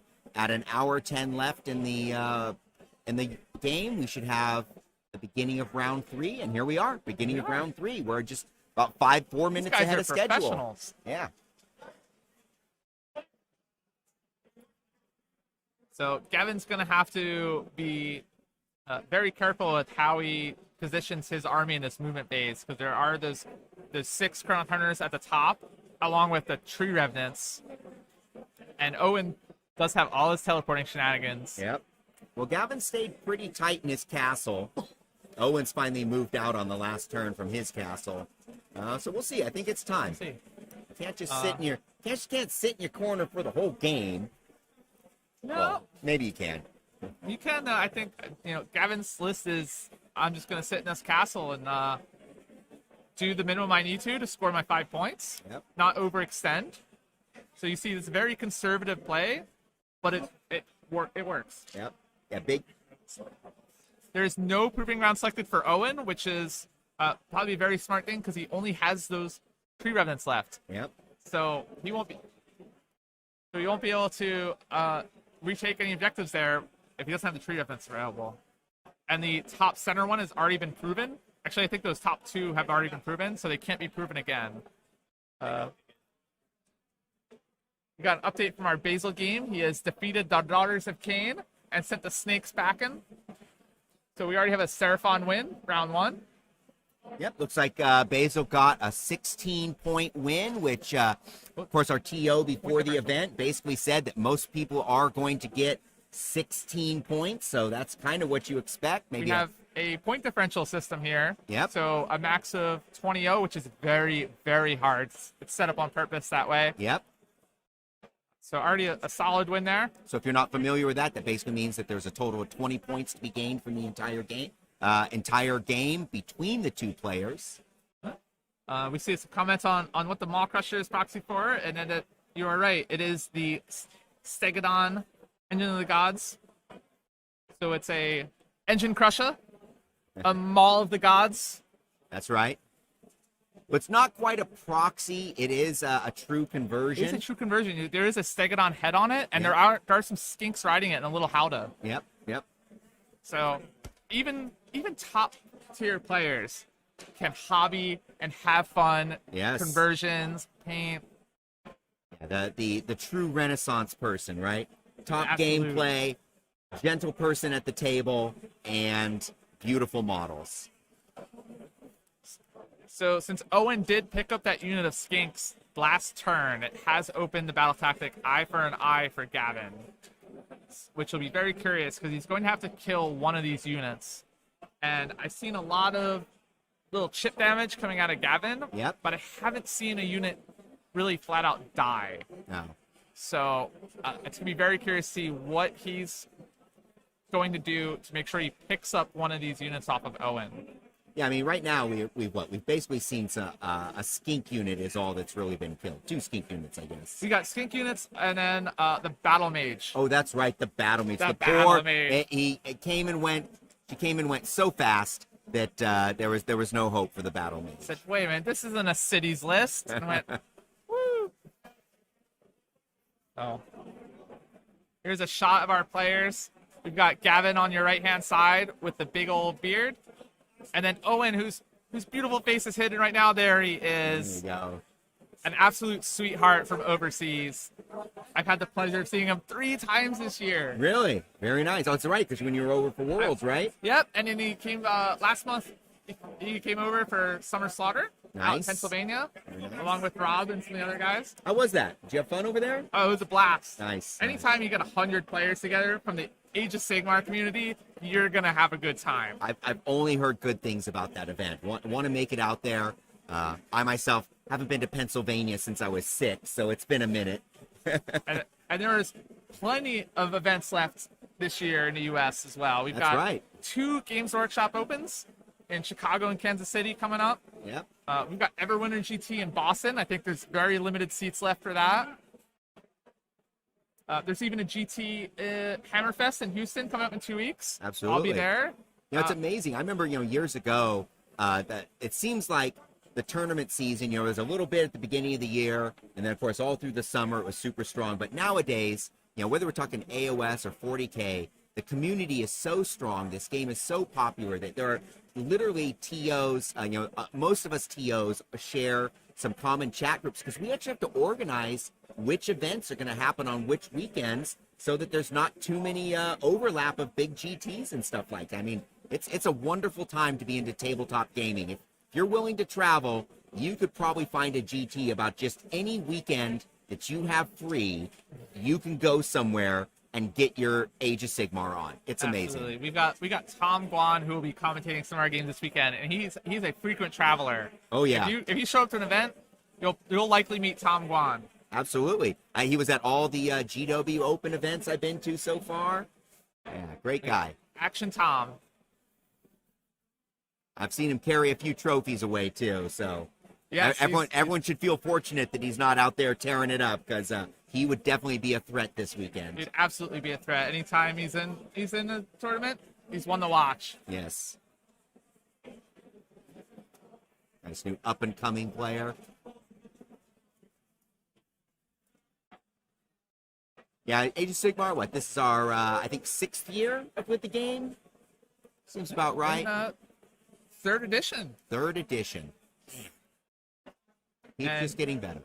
And it's gotten shaken up a lot this edition, because we've got the General's Handbooks, which are giving us some unique rules Yeah. in our different seasons. So we're in the season 1 of the 22 to 23. Right. Well, it's funny, when I look at the General's Handbook, it really is almost like a new edition of the game. That there's so much change. I mean, just from earlier this summer, the gameplay has changed so much. So we got 1 mortal wound in the sights, and that was about it for Croak, it looks like. We have an update. Ridge has won his game. Yet another Seraphon player. I don't know about you, but I think Seraphon might be a pretty good army. I hear they're strong. Oh, he's on his Starborn. So Ridge is going very much in his own direction, but he has mastered Starborn. He is... I'm a huge fan of that list too. Starborn is another variation of in the Seraphon army where you don't get the scaly skin for the damage reduction, but you do get to summon. So you'll get celestial conjuration points. Oh, right. And Okay, the yes. Slans will remember the memories of the old, dinosaurs. as we Okay, sometimes okay. call them, and they'll be able to summon and conjure more skinks and salamanders to the table. And you can also teleport around in there. Oh, wow, So that sounds great. It's pretty much like a Sylvaneth list. Yeah. I'm just a big fan of summoning. I always play demons myself, Nurgle in particular, but any army with cool summoning mechanics to me is a lot of fun. He might be playing Fangs of Sotek, which is another coalesced. I'm not sure exactly what he's playing, but we'll get an update on that. It turns out there's an app we can look that up. Got our BCP apps handy. Thank you to the BCP, Best Coast Pairings folks, for their support and sponsorship of this weekend. One of the nice things with working with the Best Coast Pairings folks is, especially for larger events like this, they're willing to customize your scorecards and the format to match how you want to run your tournament. And as everybody has added their own custom formats over the years, there are a lot of ways to use that app. It's gotten pretty good. He's running Fangs of Sotek, so he has taken a win round 1 with Fangs. Some more updates around the table. We've got Basil with his win against Josh. Scooter Walters. He's a very pig-heavy fan. He loves his pigs. Gorgunas all over the place. He is mastered Gorgunas. He is great. And Caleb interesting, he got a 17-3 win too, so he went above the 16. In fact, anyone who goes above 16, I think, is going to be kind of beating the average on points. So that's what we're going to be looking for. We've got Bill Hennessy has taken a round 1 win. Caleb Walters, who we saw in the Invitational yesterday, has won his round 1 game over Joe Shoemaker, who's a very great, strong player as well. Yeah, interesting. 14-point win there. And I think we just have Ridge. And then Patrick Shiflett has taken a win as well. Oh, yeah, another 15-point win. Nice. So still a lot of games. Oh, we have a 20-0 down. David Morgan with a 20-0 win. Wow. Let's see what's going on there. With Orc War Clans. We have a Okay. Mega Boss on Maw Crusher with some Brutes and Gorgunas. A nice mix of Iron Jaws. Just a little everything of Iron Jaws. Okay, what was he playing against that he was so dominant, though? No, we'll see. Sometimes against an Ogre Mall Tribes. Okay. With a bunch of gluttons. A lot of gluttons. Interesting. They look like a glutton for punishment over there. Maybe so. Well, hard to say when you don't see what happens at the table. Could have been dice, could have been gameplay, could have been a hangover. Anything could happen here. Anything could happen when you're playing Age of Sigmar. Yeah, I know we were going pretty hard last night, so I myself went to bed early. Ish. Early this morning. Yeah, ish. So, looks like Gavin's moving up. I think he might have popped his mount trait on the engine for a run and charge. Okay. Another fist bump. Another fist bump. I like to see that good sportsmanship, above table play, as it were. So the Bastiladon has positioned itself over the side to be able to shoot behind that building to potentially pick up the tree revenants, because Gavin does need to kill 1 unit here in order to get battle tactic. If he doesn't kill a unit completely, he fails his battle tactic, which is exactly what Owen needs right here, because Owen is down by 2 points, and a failed battle tactic is 2 points. Exactly. Sometimes you can win by your opponent not winning. That's true. You can win games by just your opponent losing a game. That's right. I have lost games before. For my I'm pretty sure every time I've lost, it's because I have lost the game. I have played tremendous opponents as well, and there have been plenty of times where I've just lost the game by just that hangover. Sometimes it gets you. It gets you. Yeah. I mean, when I say that, what I really mean is it's rare that you can look back at your own game and say, I played a perfect game and still got beaten. Absolutely. Yeah, there's always, if you look back at your game, reflect on it, there's always little things that you might have could have done a little differently. It's always good to kind of look back at your games afterwards and think, Yes. all right, what could I have done better in that game, and just adapt. Don't get hung up on I should have done that. I shouldn't. Just No, it's not about next should game, haves. Yeah, it's next about game. All right, I gotta adapt my play style. I got to, change my plan up. Sorry, we had somebody submitting results to us. I know we were about to take them. It would have been interesting, but we're We not. have a bunch of Nova judges going around in nice yellow shirts. Yeah, we intentionally did not put on yellow shirts so nobody would mistake us and ask us questions. I didn't put on a red shirt either because I didn't want to go out in the first Fair enough. away mission. Hey, oh, by the way, you like my my Plague Doctor shirt? I do. Yeah, I saw that, and I was like, oh yeah, that is I've got seasonal. my Team Oh, America Team shirt. America, that's right. Ooh. Back from supporting us overseas. We got Tom Guan here. Any updates? Jeremy, who a little known player from the Pacific Northwest. He may have. Who is this guy? Jeremy what? He's got I don't know how many 5-0s this Mr. year. Vessier? He was Le our- Bogemon? Team America captain for 2022. Oh, right. And That guy. He's Yes. the AOS Worlds Commissioner for the next year. Oh, you know what? I heard, what was that? Oh, did he win the Invitational too? Yeah, with a very meta list of 6 Grimwrath Berserkers. Oh, yeah. That is the most Team America list I could come up with. When you think peak America, you think, I'll just grab a random amount of models off my shelf and That's write right. a list with it. That's right. I heard that he actually just bumped his shelf, and whatever fell off became the list. The Noah special, we call that, too. You'll see Tom Guan on this weekend commentating some games. Yep, Tom will be with me later this afternoon for Game 3. Emma here is going to be taking care of Games 1 and 2. I'll be stepping out during Game 2, and Dayton will be coming in. Dayton from Party at the All Points, all the way in Canada. So we'll have our Canadian translator for Game 2. Yeah, he's a great guy. When we used to record the Wild World of Wargaming, Here we go. had The him on a couple Distilled on is times. shooting. We got 9 dice. That's it. That's it. That's it. It's wounding on. It's gonna wound on 3s. He gets to reroll 1s from Hand of Glory. I think he's got a priest somewhere. 1, 2, 4 wounds. Here we go. These are 2 damage each. So he's picking up tree remnants. He was shooting in the tree remnants behind the building because he's trying to kill. I don't know if it's the whole unit or not because I cannot see behind there. But he needs to outright kill a unit, and he does have the horror gas position there too. Sneaky. Oh, where is it? I missed it. Oh, It- I it's see right it. in front Oh, of the building I see there. It. Yep. Yeah, there it is. So that is in range of those tree remnants to force a battle shock if all else fails. Well, now- if at first you don't succeed, try again, right? And force your opponent to roll dice if you can't roll dice. Yep. So he's going to want to charge this Engine of the Gods into these Kurnoth Hunters with bows. So that's basically, he wants to bully them completely off that objective. And he'll have to teleport those Kurnoth Hunters away in order to shoot them into something else next turn. Yeah, he pretty much has to give up on that center objective at this point, I think. So the schedule for today, we have, we should be going till about noon on our first round. Round 2 will pick up at 1 o'clock with Dayton and Emma, Dayton Obre, Emma Mangles. Round 3 will be at 4:30 p.m. I will be back, John Feuerhelm, with my co-host Thomas Guan at that point.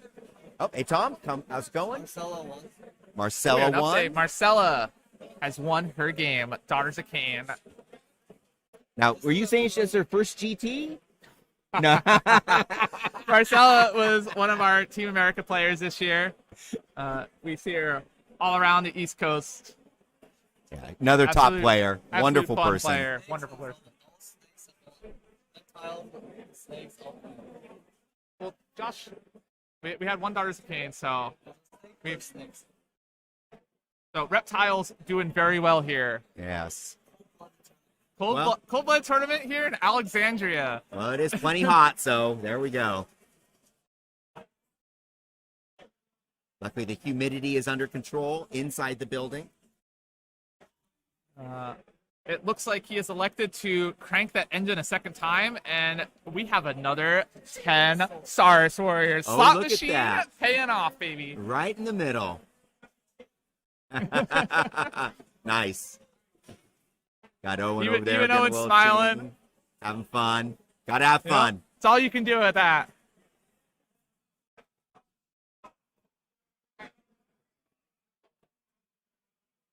Also showing how well they can hear us, so we don't get too predictive on our tactics. I'll have to keep it down. Yeah.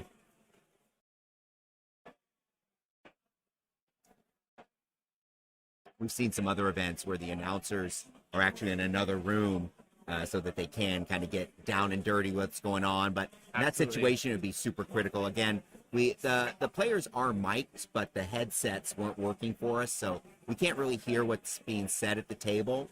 So we apologize for that. We're a little bit of guessing. We got some runners going back and forth telling us what's going on, hit and miss. Can't find good help these days. You know how it is. Yep, Nova Open, where we have a lot of volunteers here. Oh, amazing volunteer staff. Plus, the Nova Open themselves really taking care of us volunteers. Our own little separate check-in. Got the cool badge handy and ready. You're like a volunteer. Ah, Yeah, James approached me earlier in the summer as he was TOing the GW Open in Seattle and asked if I'd be interested in coming here and lending my voice to this event. it's like a couple charge measurements here. There might be a True Revenant still alive back there, so he's measuring. I saw a measuring stick for that Bastillodon. Okay.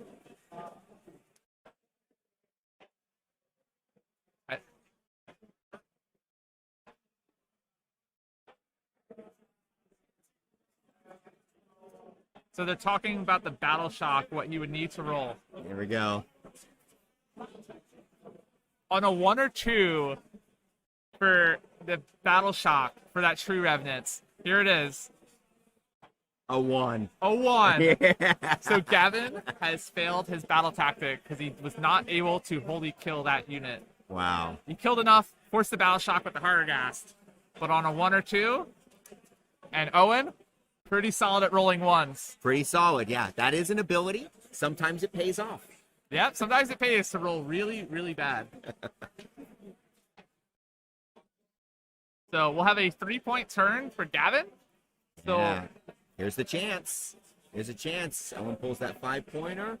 Can bring it back to an even game.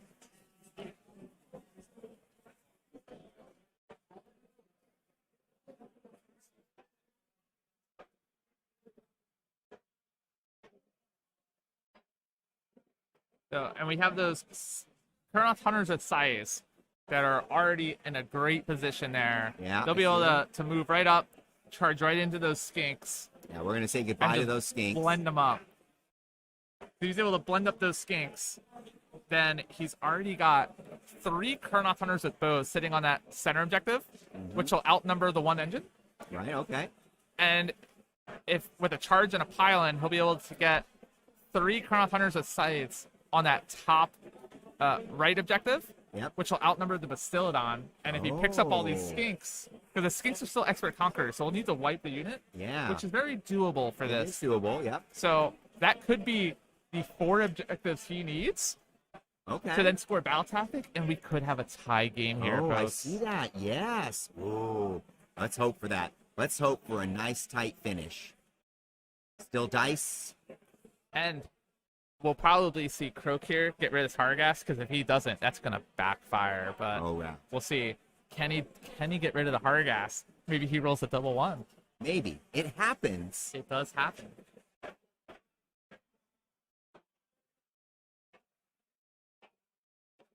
A lot of discussion at the front end here.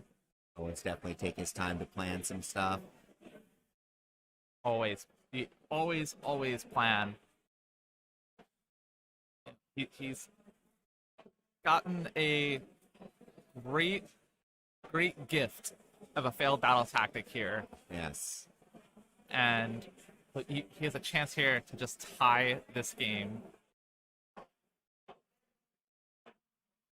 Welcome, Chris Newmeyer. Welcome to the premium team. I don't even know what that means, but whatever it is, it sounds awesome. So, Season of War channel, we have you can join the Season of War as a premium member What? and have access to additional member-only games to view on the Season of War channel. Oh, that sounds exciting. I might have to It's look into that. Super exciting. So, if you follow the Season of War Twitter account, Yeah. you'll be able to see the schedule. Okay. Jordan likes to post them throughout the week. Nice. There's usually a free public game, usually posted on, I think, Tuesdays they do it, and then a member-only game posted later in the week. Nice. So you get twice as much content. Oh, that's exactly how much content I need each week. Where have you been all my life?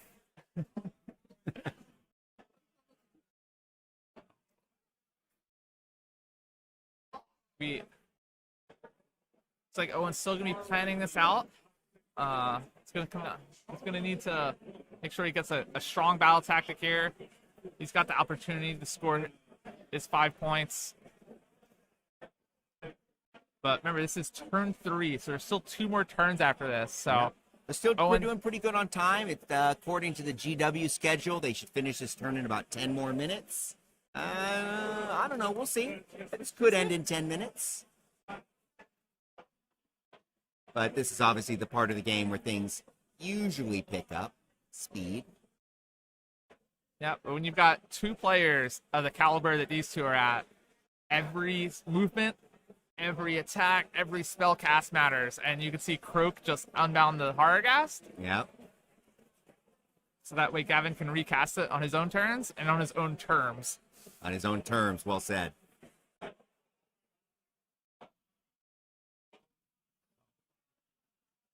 Still quite a few games going on, quite a lot. So it's not the only game going on. Looks like players are starting to wrap up some games. Yep. Good But number. there's still plenty going on, and I'd love to see so many players still playing their games, which means we have a lot of close games happening. Yep, good. In fact, if you look out across the room here, a lot of people in that focused state. You can tell both players, looking good on each side of the table. Good stuff. And, at no point in this event is any game completely finished because it is a point differential. That's right, a point differential So, event. One player might be in a position where they might understand or realize that they're going to lose a game, but every point matters. Yes. Every single one. So you can still get a lot of points from a loss here.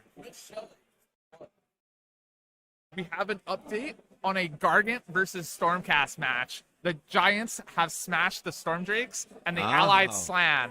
They said, get back to your own army. We get a very interesting, cool techie list here, all the way Yeah. from the UK. It was a cool list. Stormcast list with a Celestant Prime, the Slan allied in, because you can cast the Comet from the Stormcast army, Okay, yeah. and then a Knight Draconis and 3 units of Stormdrake Guard. So there's a lot of mortal wound output. Oh. But the problem is, with a bunch of Mega Gargants, we got an update here. A Purple Sun has come out and gone, nom, nom, nom, nom, nom, nom, nom, nom. Here it comes. And we have eaten up a Bastiladon because no one is better than Owen at rolling ones. It pays to roll bad sometimes. Yes, it does. And that is the most effective tool Owen has for dealing with those Bastiladons, those one-up save monstrosities. Yep. So he's coming back. Yeah, maybe Owen's just been sleeping on it this whole time. Maybe he's been hustling. He's a hustler, I think. That's what I think. He's been baiting. I think this was all a setup. Ooh. Here we go. The start of movement phase teleports.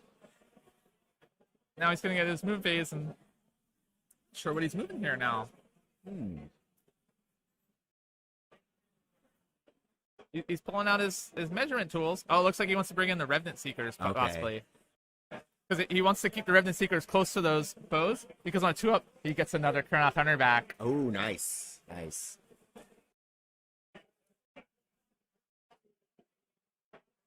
Problem is that Engine of the Gods is no pushover. In combat, it's got a lot of attacks. Yeah. Rend 1, 2 damage. Okay. Those horns, 4 damage on those horns. Oh, that's ruthless. And it is pretty sturdy, too. You can see there's a big piece of terrain right in the center next to that Engine of the Gods, which is partially touching Gavin's territory. So that engine gets a 6-up ward save. It's within an inch of that territory. Oh, man. That's nice. I see it. There we go. Yeah, just So as it's you like predicted. Owen. Make it a play for that center. If you can clear those skinks, easily outnumbered. Yeah. And if you can get those Kurnoth Hunters on the top, all the way over to that right objective, he'll outnumber the Bastiladon with it after he clears the skinks. and he'll be able to swing the But- 5. He didn't move those though. Oh, maybe He he's hasn't getting moved ready him to do yet. them now. He's getting ready to do him now. Okay. The Tree Lord Ancient has to teleport at the start of the movement Oh, phase. start. Interesting. Okay. So he's taking a look where he wants to move these because he does need to get 3 of these Kurnoth Hunters on that objective. Yep. And the issue is if he moves them up and fails to charge at the Kurnoth Hunters, he could fail to get that objective. Right. So he still wants to be in position whether he gets the charge to hold that objective. I see. Yeah. So he's in a. It looks like he's going to just run them, which Yep. Safer move. so it's a safer move to make sure he gets on there because he's gonna. It looks like he's probably gonna put the bows into the skinks, and then the Revenant Seekers potentially into them as well. Yep. So he 'cause guarantees he to needs- take them down. Yep. Because he does have. There are at least 4 of those skinks towing that center, which is 12 bodies. Yes. Well, and at that point, he's going to then get 3. It looks like 4. So- He'll have 4 objectives because he still Yep. holds And that the is the lower bow tactic left, for right? gaining momentum. Yeah. Nice. So this he's setting up for the 5-point turn to come back and tie. Looking good. Looking good. And in a point differential system, yeah. having a tie game, doesn't matter who wins or loses, it's going to be tight. Yep. So whoever wins this game, it's going to be a very small point differential for them. So they're going to have a very small win. And I think whoever loses is going to get a lot of points off this loss. Oh, nice. But this is the kind of play you love seeing at a top level. Mm-hmm. Absolutely. And we expect no less, And regardless of how this game goes, we know these guys are going to smile and shake hands at the end of the game. We have a redeploy on the Skinks. So they've redeployed back a little bit because he doesn't want them to die from those Revenant Seekers. And it looked like he was trying to get enough of those Skinks onto that right objective to outnumber the Kurnoths, because the Kurnoths are only 2 bodies each, but it's only 12 bodies on there. Oh, okay. So if he was able to get a couple more of those Skinks on that objective, he would have forced Owen to kill all of those Skinks, but it doesn't look like he was able to get enough over there. No, not quite. Not quite what he wanted. Interesting, though. So Owen's might got have just, 10 bodies on there, and if Gavin was able to get 3 Skinks on, he would have held that objective over there. But it looks like he's moving up the bow hunters, because at this point, why not? Throw them in. Yeah, They do damage in combat. Are they pretty good? They're not pretty good, but Well, they can against- do some damage. At any point of damage True. helps at this point. And he'll on a 2-up, he's going to get a 6th bow hunter back, too.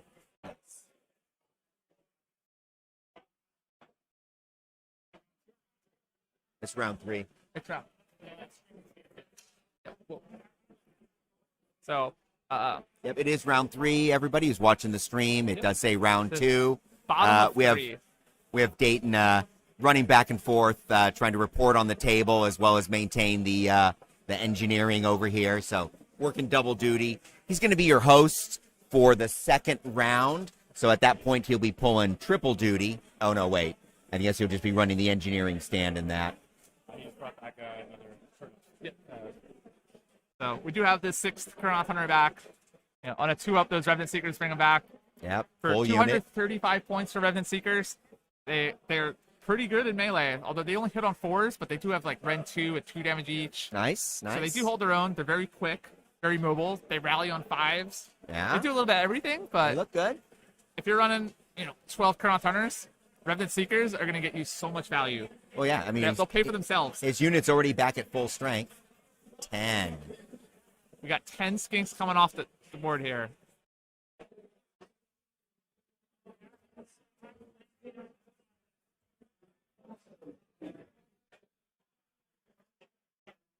Looks like there's only 2 Skinks left, so he'll be able to take that objective then.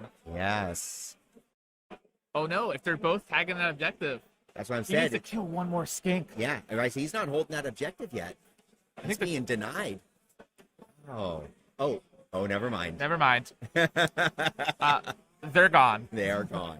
They all So gone. that is the last of the Skinks, which It is? Oh my gosh, you're right. Yes. it's Yeah, gonna because be. those are Saurus warriors in the center there. So it'll be very interesting now because everything left on the table gets that scaly skin except for Croak, but everything else will reduce damage it takes by 1. Okay. So all of Owen's damage output will be 1 damage now against everything else. Oof. So he's gotten all the value he could basically out of his army and picking up those skinks, and now it's, can he make anything else work here? And here come the Revenant Seekers. These Revenant Seekers already have like Ren 1 and Ren 2 on their War Scroll. Yeah. The Purple Sun is there. So Oh. so that's -1 save for these Saurus Warriors. Nice. So against Ren 3, they're not going to have a save here. Okay, But it good. is just 1 damage each because they're reducing that damage by 1. And I believe that's a Purple Sun conversion. Is that right? I believe so. I haven't seen a great look at it, but it might just be the base on the Purple Sun because Owen did fly over here from the UK. Oh. So you know, who sometimes when knows, you're yeah. flying from the UK, you know, flying overseas, you might have to convert your models a little bit so they fit a little bit better. That's a good point. He might just have the top off just for the ease of moving it around because with the trees that the Wildwoods he has there, Yeah. you know, it could bump into. The Purple Sun is a very beefy model from all of the Basildons it eats up. Magnets are your friend for sure. Yeah, you can look on BCP. So if you look up the Nova Open AOS GT on the Best Coast Pairings app, you can take a look at people's lists. So Saurus have taken 2 mortal wounds from the Wildwoods. So at the end of every charge phase, if there is any non-Sylvaneth units within an inch of an Awakened Wildwood, you roll, and on a 6, it's D3 mortal wounds. If there is a wizard or an endless spell within 6 inches of that Wildwood, it goes on a 4 up. Oh, okay. Nice. So interestingly enough, Gavin could have used his Basildon there to smash it, which would have removed that rule from the War Scroll, but it would still been an Awakened Wildwood that you could teleport to, but it would no longer do the mortal wounds. Oh, wait. After the smash, you can still teleport You can still to... teleport to it because it's still an Awakened Wildwood. When you smash to rubble, it removes the rules on the War Scroll, but not the keywords. but not the name. It's still an Awakened Wildwood. Oh, yes. Okay. So you can still teleport to it. You can strike and fade from it. Your Warsong Revenants can get a bonus to cast nearby it. Oh, most of the good It stuff. really, all the good stuff it still does. Okay, but that's it won't. It just won't do mortal wounds anymore. Too. Fair enough. Fair enough. So here are, as expected, the Revenant Seekers picking up Saurus Warriors with Rens galore. Oh, So- and that's the unit. That's the unit. All out attack. So Yeah, I really like we'll have the a current high- command point system and all the different commands we have going on in current Absolutely, AOS. a bunch of core commands for everybody has access to them except for Osiarch Bone Reapers. Yeah, but to heck with those people. So You should feel bad about yourself when you play that army anyways. Did I say that? Oh, sorry. So we'll have a 5-point turn here for Owen to tie up the game. That's it. That's We're it. gonna have a tie game. Okay. Well, we On weren't stream. we weren't predicting that at turn 1. That's awesome. And Owen decided, you know what? I've had enough of your shenanigans. I'm sending you back into Texas, and he has taken priority. Oh, he has taken the priority. Double turn to Owen. Oh man. He has won that role. Okay. This is it. This is the meat of the game. This is when everything happens. Exciting. Exciting. Here we are, top of turn 4. We still have the Purple Sun on the table, so Gavin will have the opportunity to dispel the Purple Sun with his croak. Yep, But if he doesn't, there's a Purple Sun on the table. that's right. Noah has won.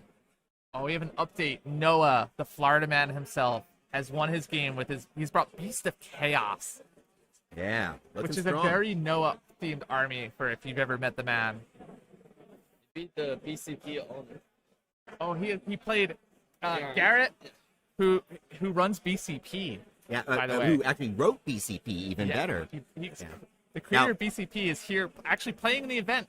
Yeah, he normally doesn't get to play in them because everybody's always bugging him about things. But Yeah, he's this is taking true. time and This is actually we all came with special support to make sure that Garrett was able to play this weekend. Other BCP team members in. I'm not a part of the BCP team, but I am a teammate of Garrett on the Corsairs, and I know that the man has not been able to compete in an event for like 9 months or something like that. But you know what? Even though he lost his game, he got to play Noah, who is one of the most fun people you will ever Absolutely. get to play a game against. Garrett did not come this weekend expecting to win anything.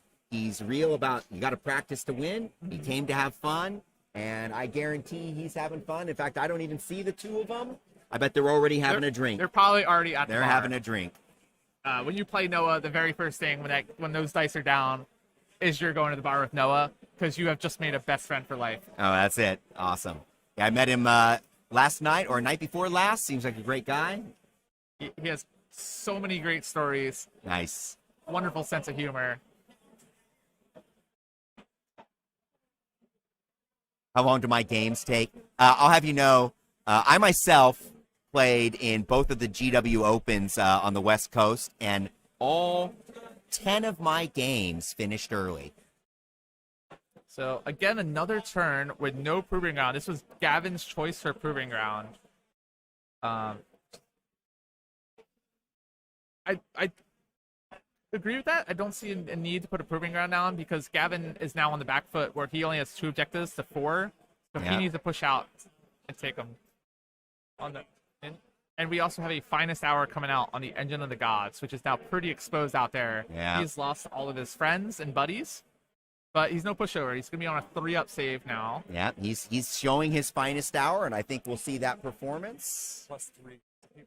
We got 35 minutes left in the game. So he's got a Mystic Shield on as well. So finest hour and Mystic Shields, that's +2. And when he's in combat, if he's in combat with a unit that has 5 or less models, that Stegodon can lower its crest and get another +1 save. So you can get potentially +3 save.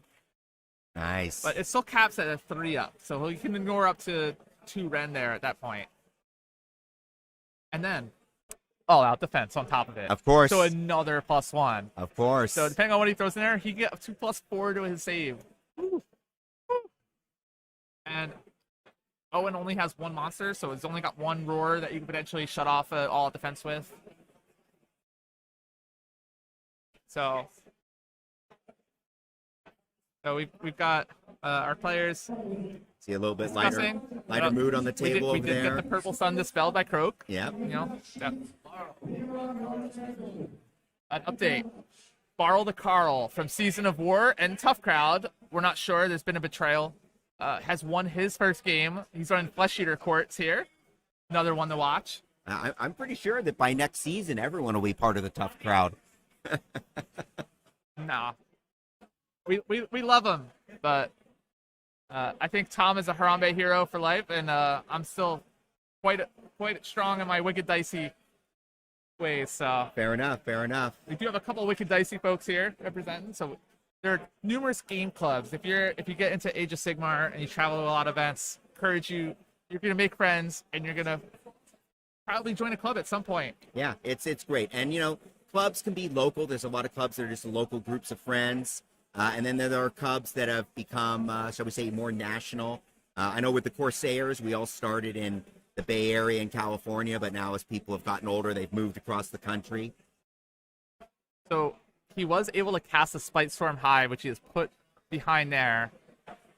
And he has given a bonus to something, but we'll have to get our table boss to tell us what. All right, he's up there. We got both of our table runners up there figuring out what's going on. There's a lot happening here.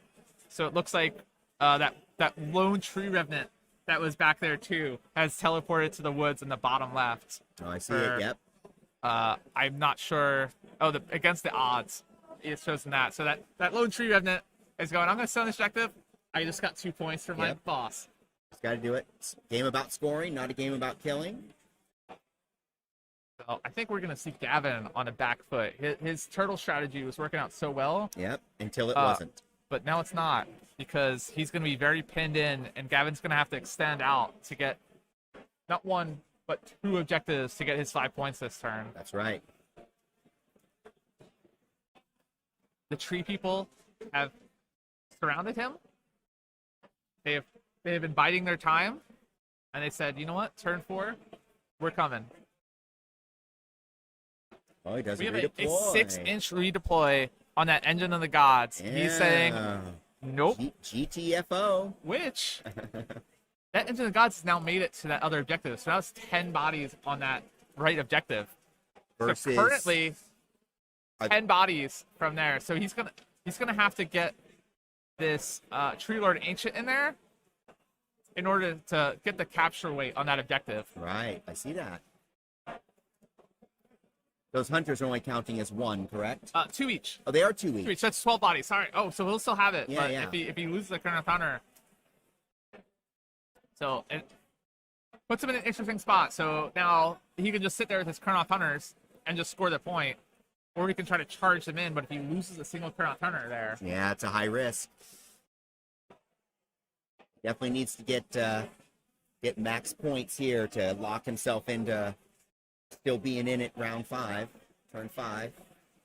and this Engine of the Gods is gonna be able to fight something on its turn. Exciting close game here.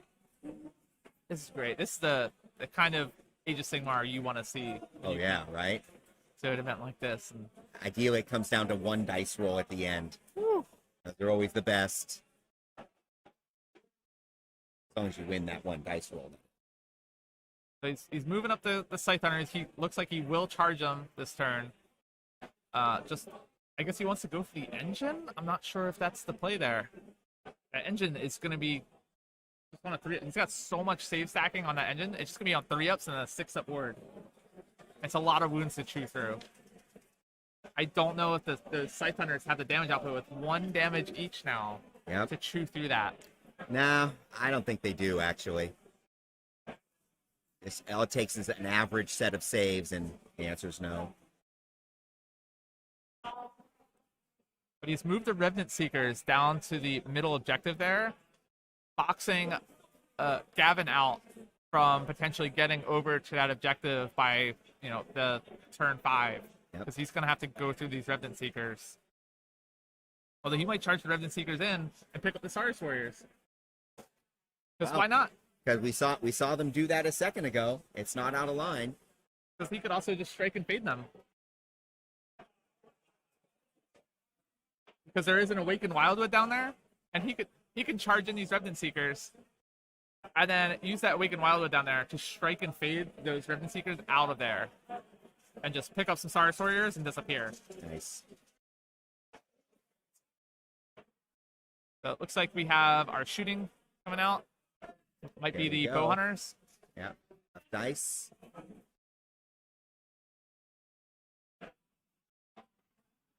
I'm noticing that Owen is one of those madmen who has like just randomly all different kinds of dice.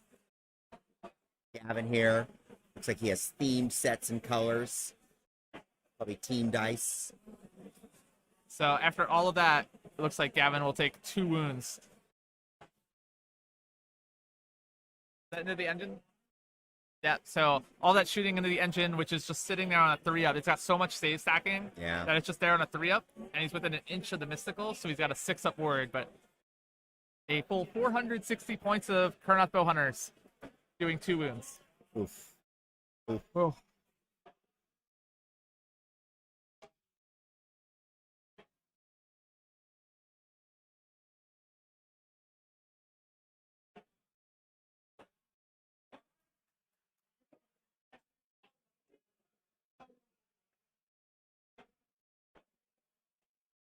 Looks like we're into the charges.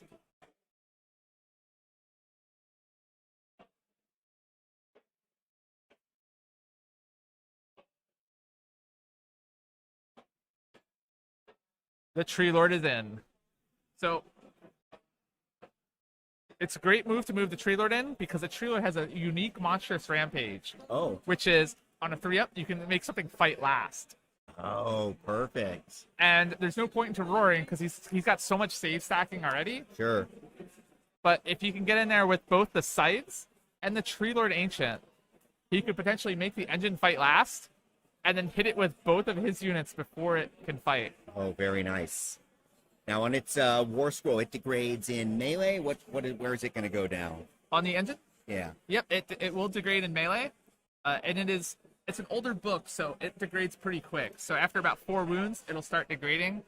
And the Massive Horns will go from damage 4 to damage 3. It's already taken 2 wounds, remember. So he just needs 2 more wounds, and it'll already start degrading the damage output of the Horns, and also the number of Crushing Stomps. Yeah, it puts that's out. going to be big. When both of those get down, even at half wounds, this thing becomes fairly ineffective.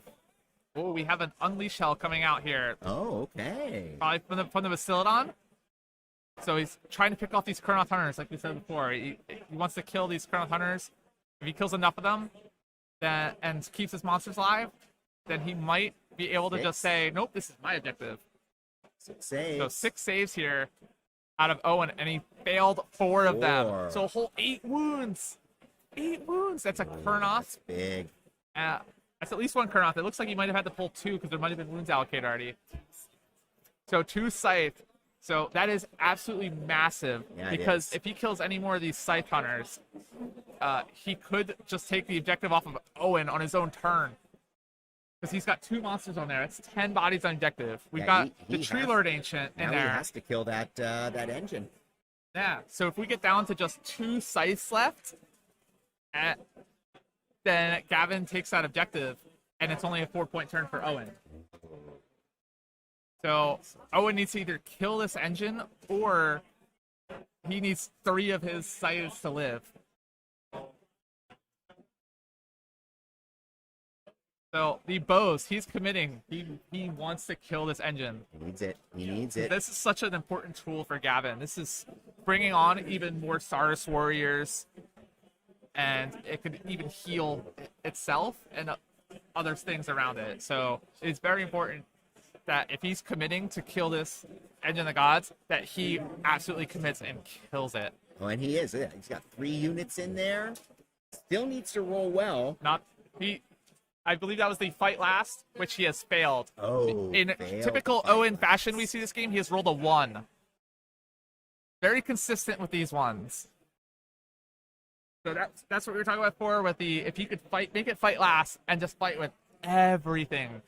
Yeah. But he's gonna have to make a choice here. Yeah. Well, the choice is actually made. He's just got to hope for the best, I think. Of which he fights first with, because then the engine will get to fight, which I would probably, no matter what, put that engine into those Kurnoth Hunters, because if you Scythe first.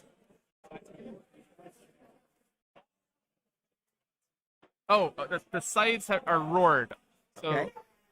So no all-out attack? Or no all-out defense. Oh. Because that's the important thing, because Gavin wants to kill these Scythes. Right. So no matter what, if I was Gavin, I would probably put my attacks into those Scythe Hunters, because if you kill them, then you outnumber on the objective if your engine lives. Yes. So I believe this is the Scythes attacking first, which what you want to do. But it's gonna be a tough one to crack here. So 8 saves here coming in for the Engine of the Gods. I don't know. So he's got Finest Hour. He's got a Mystic Shield. And potentially all-out defense, which is +3 saves, so he's already back to a 4-up. And he can lower his crest to the size and be back on 3-ups. 4 failed saves here, so it's 4 wounds, because they're 1 damage each. Oh, 3, sorry. And he's taken 3 wounds. So he's hit the part where he's degraded, but not by much. His massive horns just are down by 3. 1, yeah. Just down by 1. Every little bit helps. Every bit helps. But that's it, too. That's a big oof. Yeah. I know he was hoping to do a lot more damage with them, but losing a couple of them on that Unleash was pretty bad. That's the risk you do when you charge anywhere near a unit that shoots. Right? You never know what could happen there. Go strong.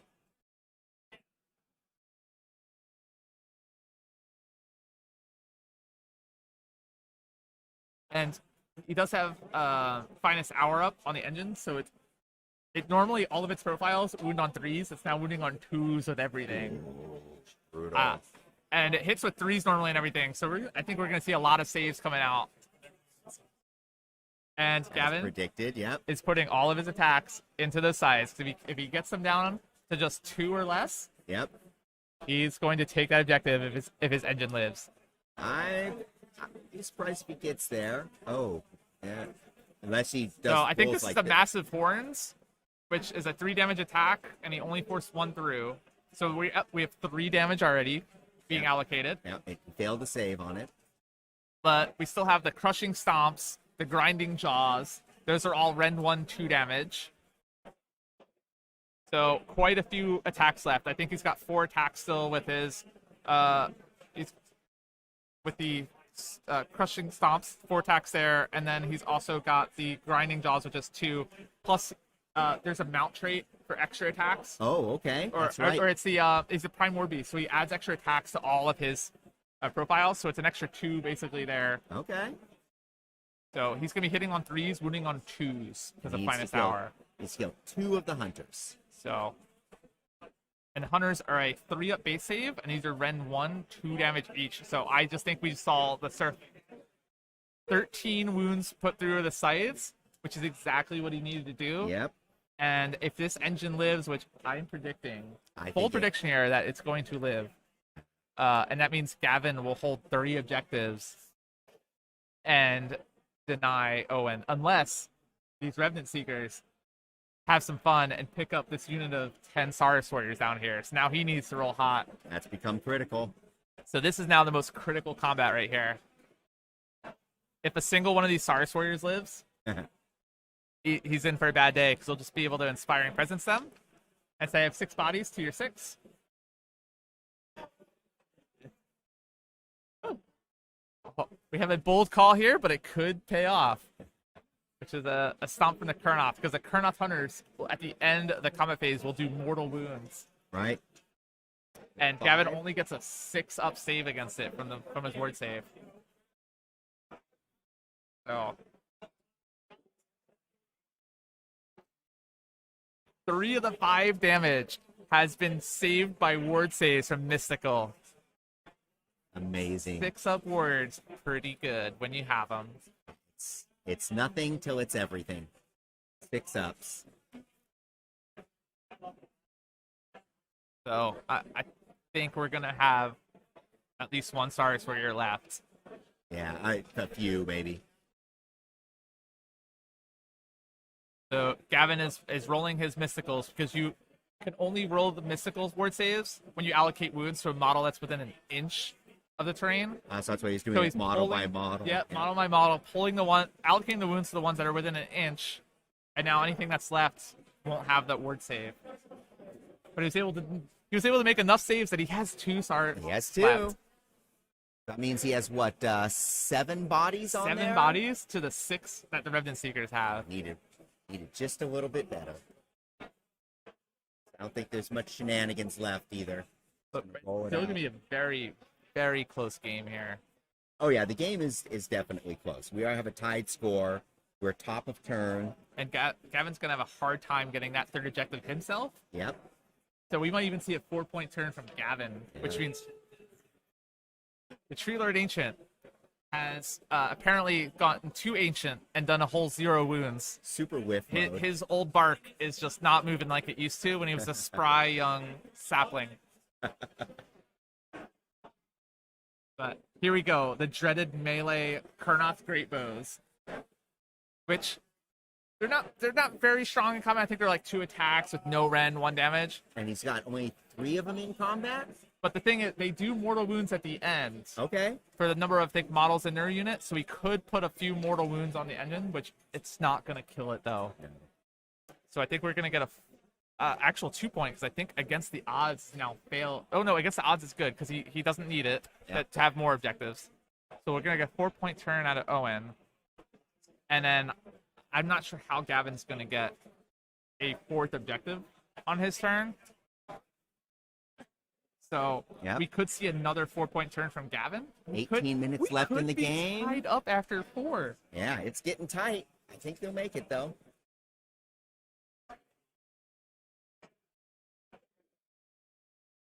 So Odds say no, but luck always exists. we have exactly enough Kurnoth Hunters to do exactly enough mortal wounds to the engine to finish it off, but that requires rolling 8 4-ups and then Gavin rolling 0 6-ups. Yes. But strange things have happened. We've all rolled super Yahtzees. You know, if somebody can run 6 Grandmath Berserkers, then, you know, this engine could die. Yeah. It can happen. It can happen. Definitely going to be getting into a close game, I think, is still when we get into round 5. It's still anybody's game at this point. We got 4 mortal wounds. Oh, we got 2 denies. The double 6. Gavin says, not today. So he picked up his opponent's dice, saying, I hate seeing that symbol.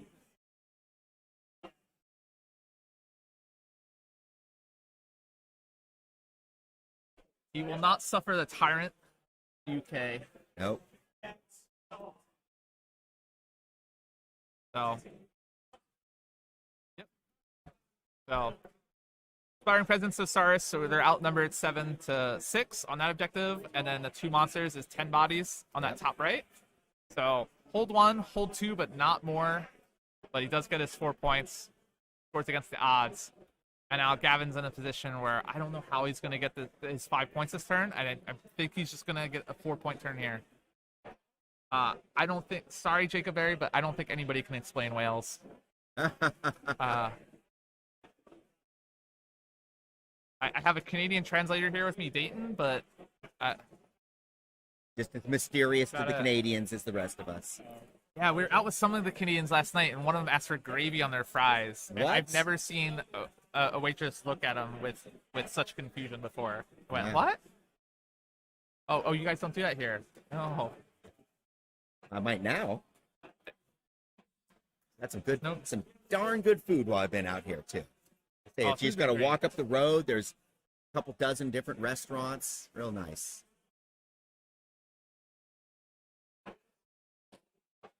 So, looks like Gavin's rolling for his extra CPs. Because Croak rolled 3 dice. Looks like he got none. All 1s and 2s. He has just rolled an Owen special there. Oh, yeah. Long run, all dice average out. And we make jokes about Owen's dice, but honestly, I've been seeing pretty average dice on both sides. They've been pretty average. Yeah. They've been pretty average. Yeah, we don't mean to pick on his dice. No no CP. That's it. 1 CP each. So he's doing all of his start of hero phase things because he doesn't have to pick a battle tactic yet. He can do his start of hero phase, roll for his extra CPs, do his heroic action. You don't, in the sequencing, you have all of your start of hero phase things, and one of those start of hero phase is pick your battle tactic. Right. So you can see what tools you have to work with before you have to dedicate yourself to a tactic. Oh, good point. So, good point. Always good to just take a good look at the table, see what kind of start of hero phase things you get. That said, do have some idea of what battle tactic you want. Maybe think about that on your opponent's turn. So looks like there was a little confusion on Owen's battle tactic where he needed to put his True Remnant. So he's just moved it back, but there's still an agreement where it needs to be. So just a slight change in position there. Interesting.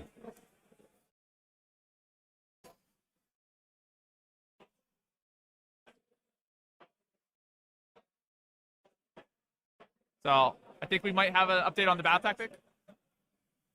So we have Against the Odds coming out for Gavin. Okay. So is there another one of the easier battle tactics to score? So pretty good spot to do it in. Always best to save those gimme ones to the end if you can. Get the hard ones first. Absolutely. Doing Desecrate turn 1 for both of those players. That's probably one of your easier tactics in the book. So they kind of put themselves against the odds by right? doing those easy ones so quick. It's been an absolute phenomenal way to start this tournament with having this game on stream too. Oh yeah, 2 top players, great game. It's hard to tell from the stream, but these are both really nice looking armies. Nice looking people too, I guess. Yeah, I must agree.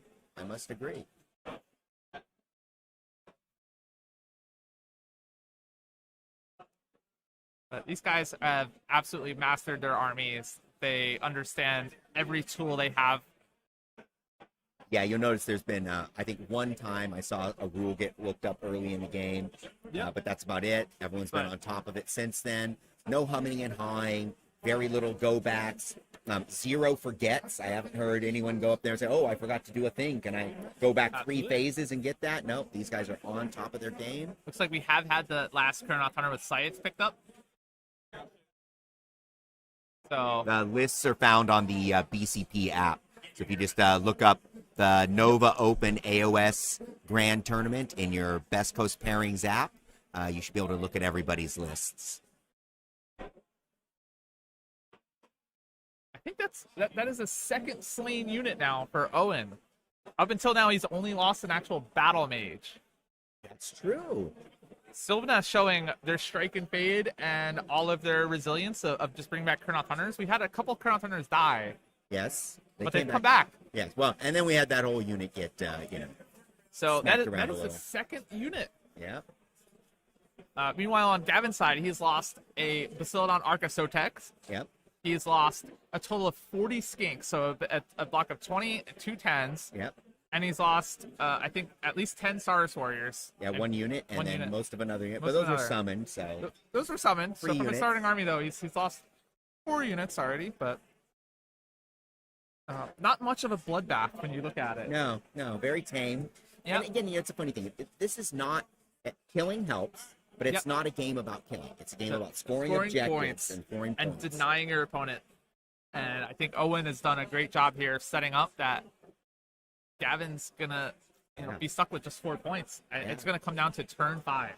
Yeah, it's So, very interesting. It seems can- like he had a nice late game plan. He's executing.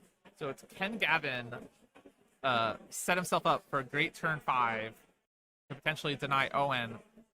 I think Owen's got the more achievable grand strat, which is more units wholly within his opponent's territory, but that Yep. means he has to thin down Gavin a bit. Right. Gavin has show dominance, so I think he has to kill all the battle lines. So he needs to kill this unit of 6 bow hunters, which is 30 wounds on a 3-up save, which is not the easiest.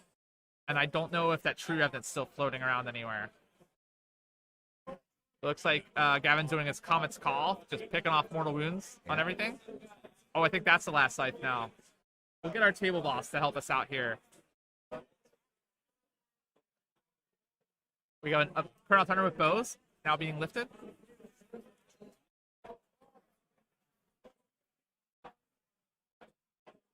So I think we might see this Basilodon in combat now with the Arca Sotek. Yeah, I think it's gonna go all ham. It might do a wound or two.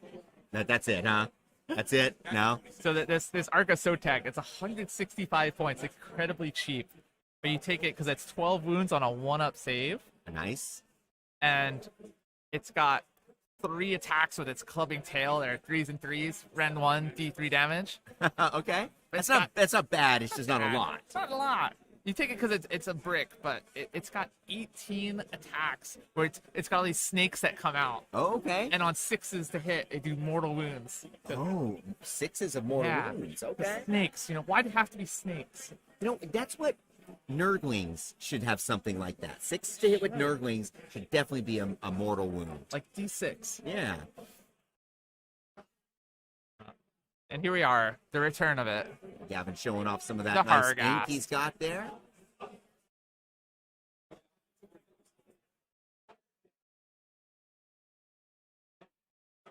So I think most of our games are wrapped up. There's still a couple other games that are playing out their final turns. We do have a lunch break after this. Yep. And just for the record, our game up here did start a few minutes late because we had to go grab the players from their actual table. But we're not going to go too much past. They're pretty close to the end here. We got about 8 minutes left in the official round. I guess they're going to get probably about 5 to 10 minutes more. I'm not sure what the exact plan is. You very rarely want to do a full dice down hard stop, especially in a close game like this. But we'll see. It's all up to the judge's discretion. Yep. We are not TO in this event, so it's Nope. not up to us. No TOing, no judging, no rules. So- Don't ask us those questions. And we got Tom Guan popping over here. Any other updates from the field?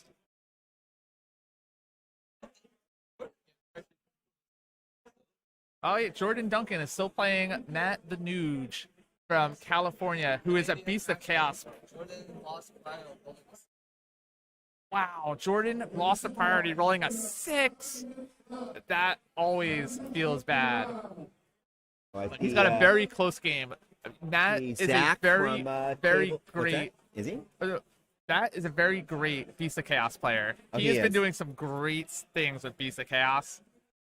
Yeah, Matt's a good guy. He came up to the Bay Area Open that I TO'd earlier in the summer. And for those of you who know me, I'm into growing hot peppers and doing hot pepper stuff. A lot of stuff around there. And this year I made a hot pepper paprika powder, about 300,000 Scoville. Gave it out to a lot of friends. A lot of people like spicy foods. And old Matt there, man, he saw that. He was like, "Oh, hey John, can I get some of that from you?" So he got himself a jar of the spicy stuff, and he's been loving it too. Good guy. Plus, I mean, anyone who's wearing a cool cow suit at the beginning of the tournament, he took it off now. Not going to sweat to death over there, but great guy.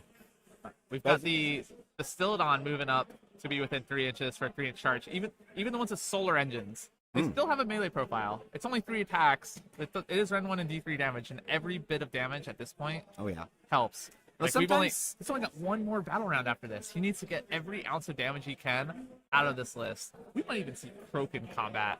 Oh, that would be amazing. So, I believe the Engine of Gods does have Curse on it too. So Croak gets attacks equal number of models near him. So he could go in there and mortal wounds. Yeah. And go, all ham. Yeah.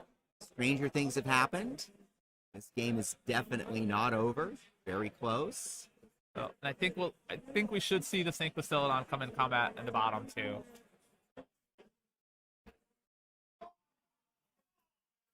Oh, Looking around the room, it looks like about 75% of the games are finished. Here we go. Looks like Lord Croak is running. Can he run in charge? He cannot. But he can run and hold an objective. He can run and hold objective, and that's all he needs to do. Because those Scythe Thunders are down. I think he wants to pick up this Tree Lord Ancient this turn. Because that will deny another unit that can teleport.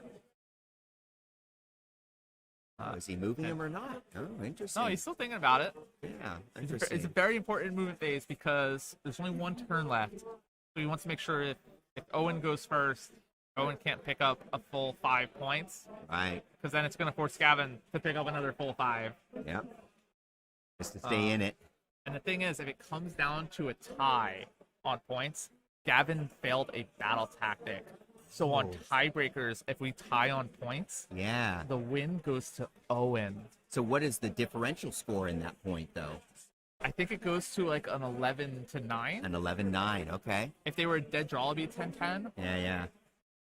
But a win by 0 points is still 11-9.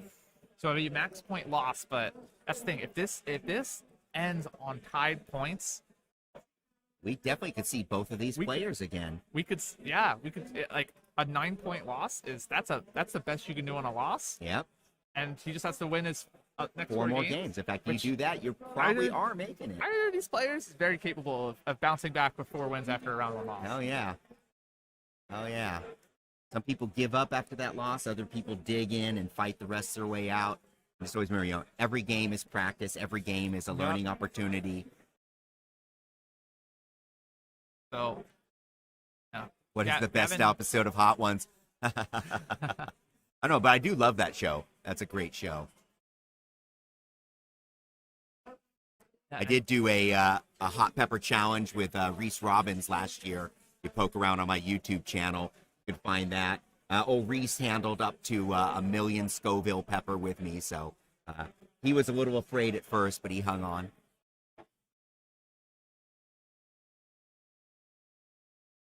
For those of you that know Seth Amston of Game Castle and other painting training, he did another pepper challenge. Again, did pretty good. Looks like he's moved into his shooting phase already. Zeztuku, Zeztuku. So we're seeing some of these bow hunters picked up. At YouTube. Oh ho. Yep. But he left the 2 Taurus warriors in combat with those Remnant Seekers bottom. I think he just didn't want to give him an opportunity to redeploy, but yeah, that makes sense. I think he needs to get that Snake Bastillodon charged in there. We could potentially then pile in and get it in a position where he can get to another objective on turn 5. Yeah, I mean, those Taurus warriors are definitely not going to survive combat phase. Oh, they're dead.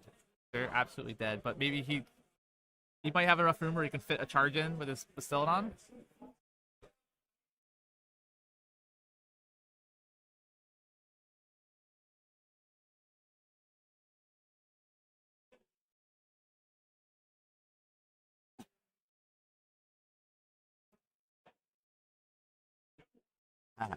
So I haven't done that chip challenge, but I tried that once. did you? Yes. How was it?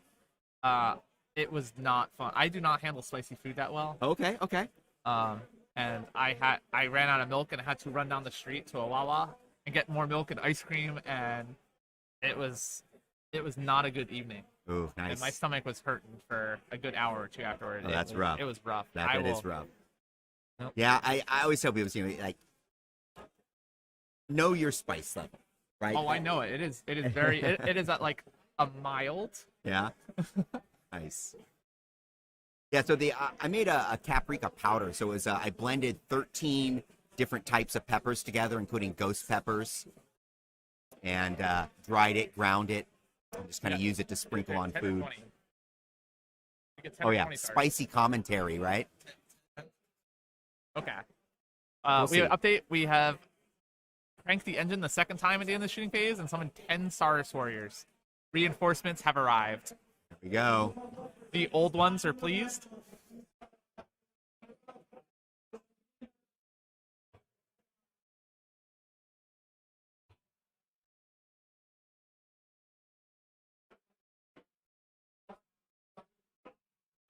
There's a big power move, getting your If- opponent to set your unit up for you. If you can charge them in, it'd be great, because then you can get them on the objective and their deletion bets.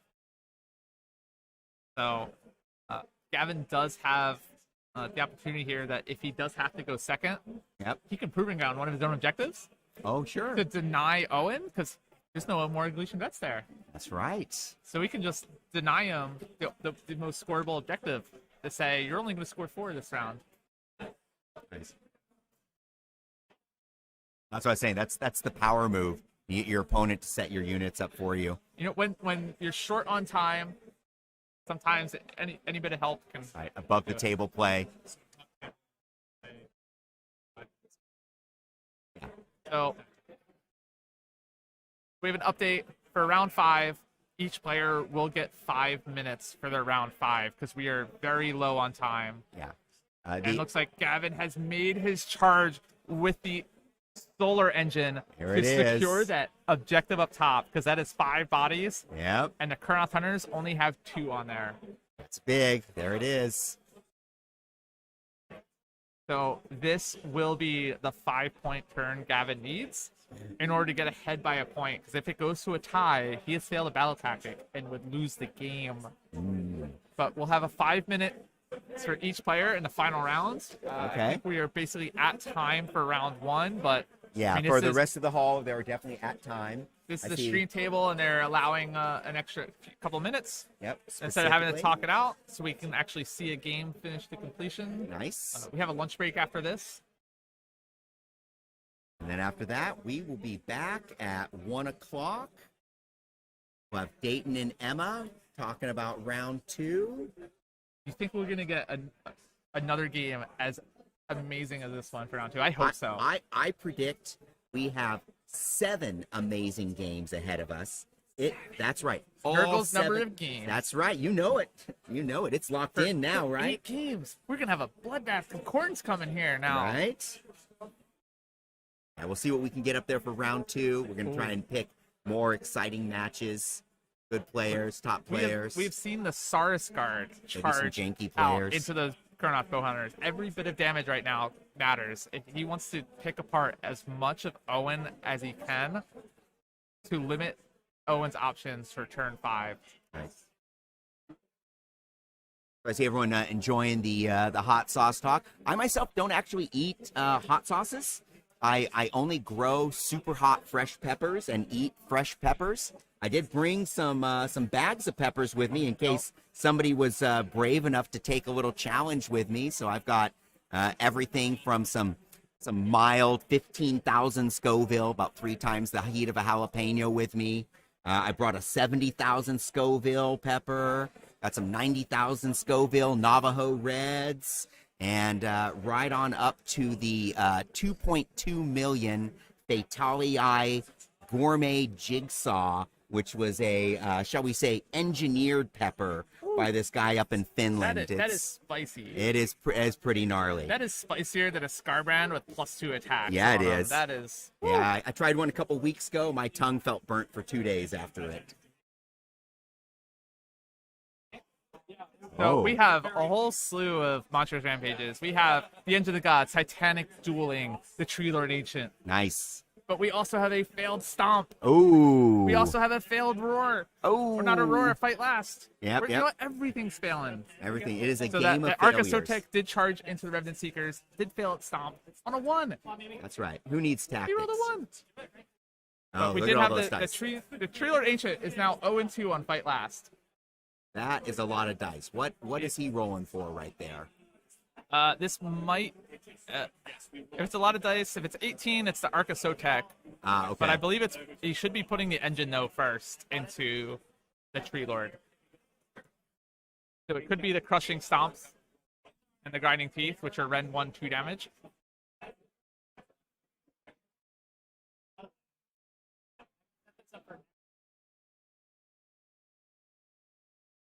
Looks like he's putting them into the Kurnoth. Yep. Yeah, absolutely. It's not a contest of who can eat the hottest stuff. You got to go with what you enjoy. It's always so people. I do pepper challenges, but I always start out by finding out what kind of spicy foods have you eaten in the past, because you don't want to shock or hurt anyone. Even though we all know hot pepper stuff can't hurt you. It's all in your mind. So the Tree Lord Ancient is now looking like he's going to pile in. When you're in base contact with 2 other units, you get to choose which one is your closest unit. Yep. And pile in 3 around that one. Pile in, pile out, spin around, play shenanigans. You got an oval base. There's lots of interesting things you can do.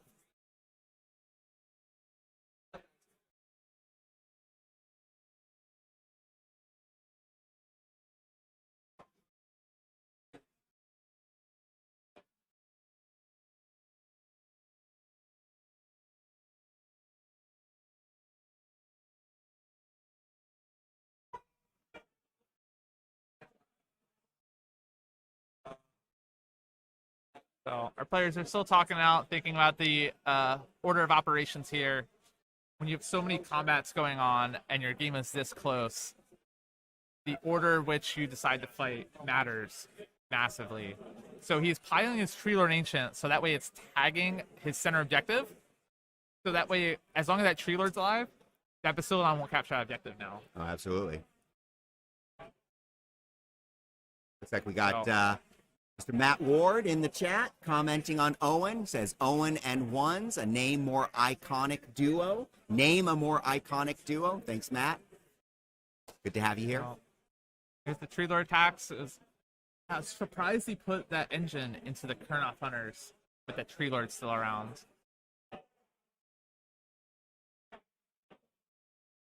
So it might be a bit of an error now on Gavin, which might put him on a 4-point turn again. Oh, yeah. That's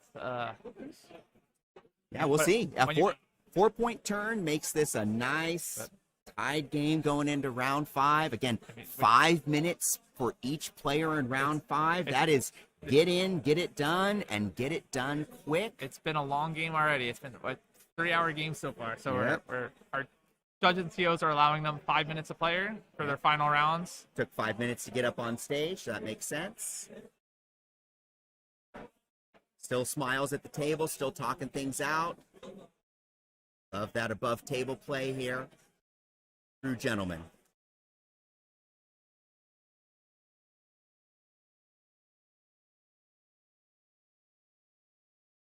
Yeah, we'll just pretend it's all good. 3 wounds left on the Engine of the Gods. 3. How do you say 3 in Canadian?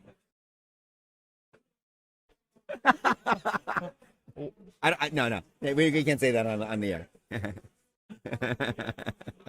Wait, where's the mic? All right, looks like we got a lot of dice here. This is the Arca Sotek, so it's 18 dice.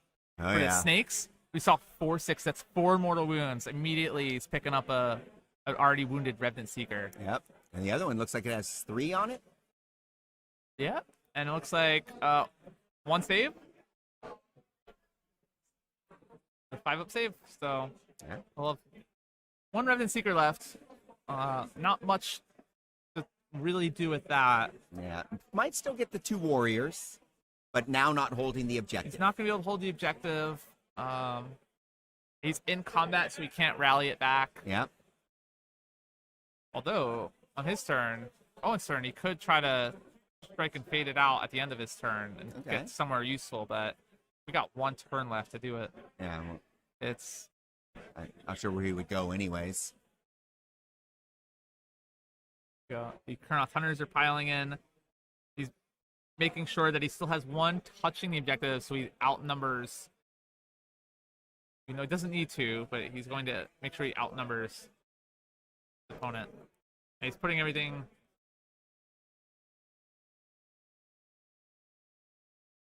One into the engine. So here's the Huntmaster. Yeah. And then the other one will have to go into the Saurus Guard. Oh. We're taking another wound on the engine.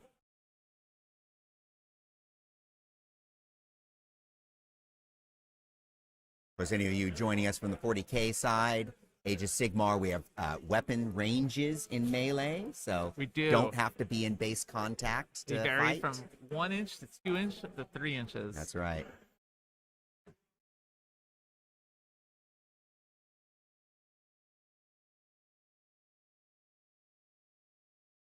And then the Kurnoth Hunters will do mortal wounds, so there's a potential you could kill the engine with the Kurnoth Hunters. Oh yeah, here we go. Massive.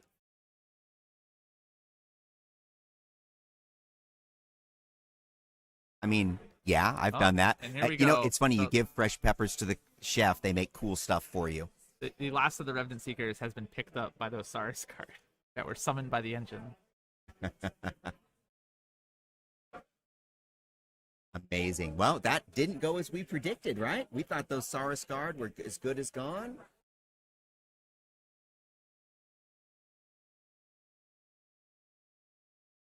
So we'll have a 4-point turn from Gavin here, then a priority roll, and 5-minute turns. And it'll come down to, can Owen either score 5 points and just put it away, or can Gavin potentially just seal the game? Because I think if he kills the last of these Kurnoth Hunters, look at this grand strat for show dominance, because that's the last battle line. Yes, yes. And that's another 3-point swing on top. So I think Owen needs to safeguard these Kurnoth Hunters. They're worth more alive Yep, and in a corner of a table hidden somewhere than they are anywhere else on the table. I agree. In fact, I'm looking at the units. I'm not seeing that Owen can get his GS at this point. So even if he keeps it tied on points during the game, The Engine of the Gods is gone. it's on. Oh, Until next game. yes. Well, that's he did focus on it for a minute. It tanked a lot of damage Yeah, it and a did. lot of Owen's list. He put almost one turn, I think he did everything into it. Yeah, he did, or at least Oh. tried to.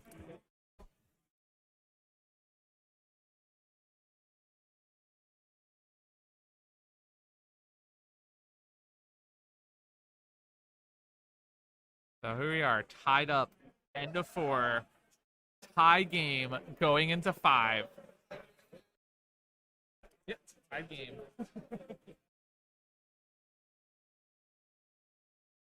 Oh.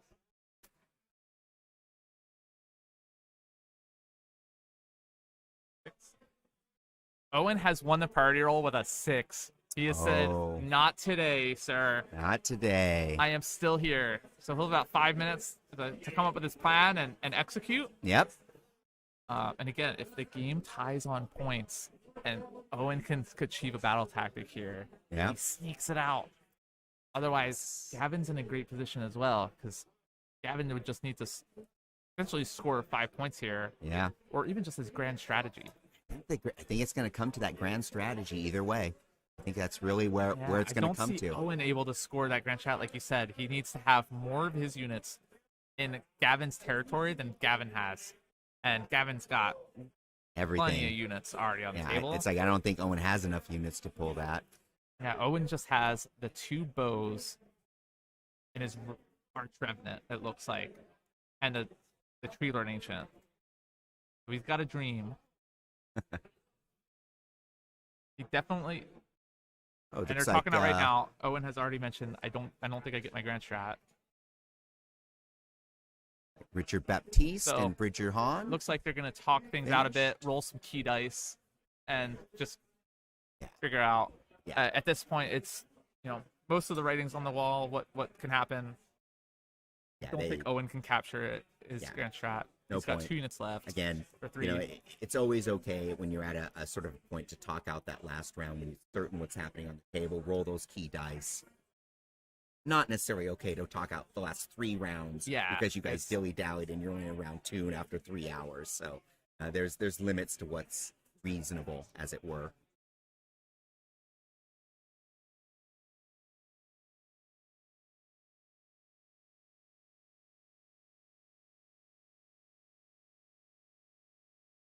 So they're talking about what kind of battle tactic can Owen achieve here to score his 4 points.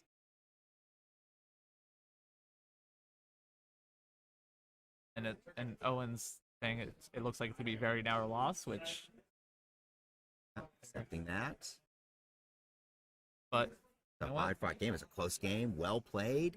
Saw that turn 3 swing back. For what we were talking about at the start of the game, where Owen's on the back foot because of that Croak denying all his spell casting, the damage reduction. For all, he has kept it so tight, so close. I mean, this 17, has been a master 17, class right? on what to do, and when on the pairings, and you Yes. look at it and go, how am I going to pull this one out? Still kept it so tight in an event where every point matters because of point differentials. It's going to be amazing. And again, showing that he is a top player, showing he's a champion just by staying in it, continuing to play, work it, even though walking into the game there was a clear disadvantage, as we noted. First couple rounds, put him way on the back feet, fought back. Really, I think he was executing a plan he had all along from the looks of it. And I think it really came down to a couple bad dice rolls, a couple good dice rolls, and good gameplay on both sides. You can't take anything away from either of these players. Excellent gameplay on the table. It's really good to see. It's been a masterclass there. Owen's been playing a lot of Sylvaneth, and he's been tweaking his Sylvaneth list around, so he knows this very well in and out. Yeah, finely tuned.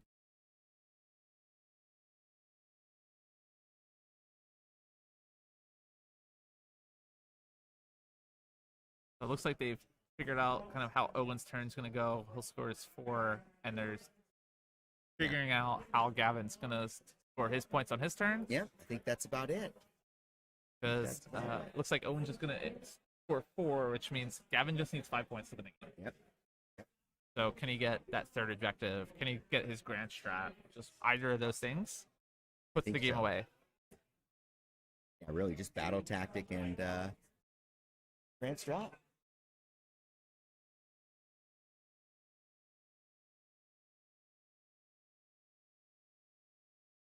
Take some of the moments of the game as they go through.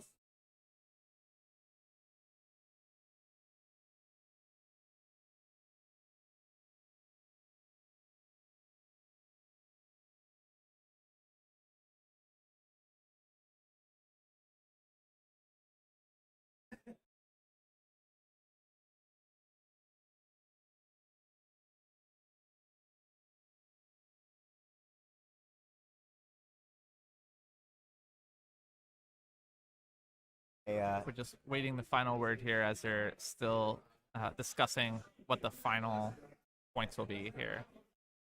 Just about wrapping it up. So now we're talking about what Gavin's side is doing from the looks of it. And here's the handshake. 25-22. 25-22 is your final. Owen didn't get the grand strategy as Owen we didn't were get the talking. Grand Strat. And it came down to the grand strat. And if he would have gotten the Grand Strat, they would have tied on points, and it would have actually gone to Owen because of the failed battle tactic. Oh, that's right. Right. So if Owen would have been able to achieve that Grand Strat. There it is. Every point counts. So they've talked it out. They equaled on the table, but boom. Okay, I think we're gonna do a little interview or something Owen here. We'll getting see a how hug that's from going. Dayton. There's one of our judges, Mike Vaginos. Yeah.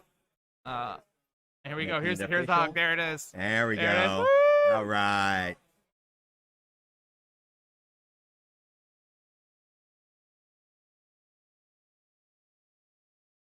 So that was their first time, I think, playing each other. Nice. Nice. So always super cool when you get to play top tier players from other countries. You know, like round Right. one of an event. Yeah, exactly. Super out of the meta. Really good stuff. We are going to cut for lunch, and we'll be back around 1 o'clock for round 2 of Yep. the Nova Open. That's right. Thank you for joining us for round 1 of the Nova Open AOS Grand Championship. This has been an amazing game between Gavin and Owen. Of course, Gavin was able to pull it out with that grand strategy. Back at 1 o'clock, you're going to have Dayton and Emma. They're going to tear it up. And we'll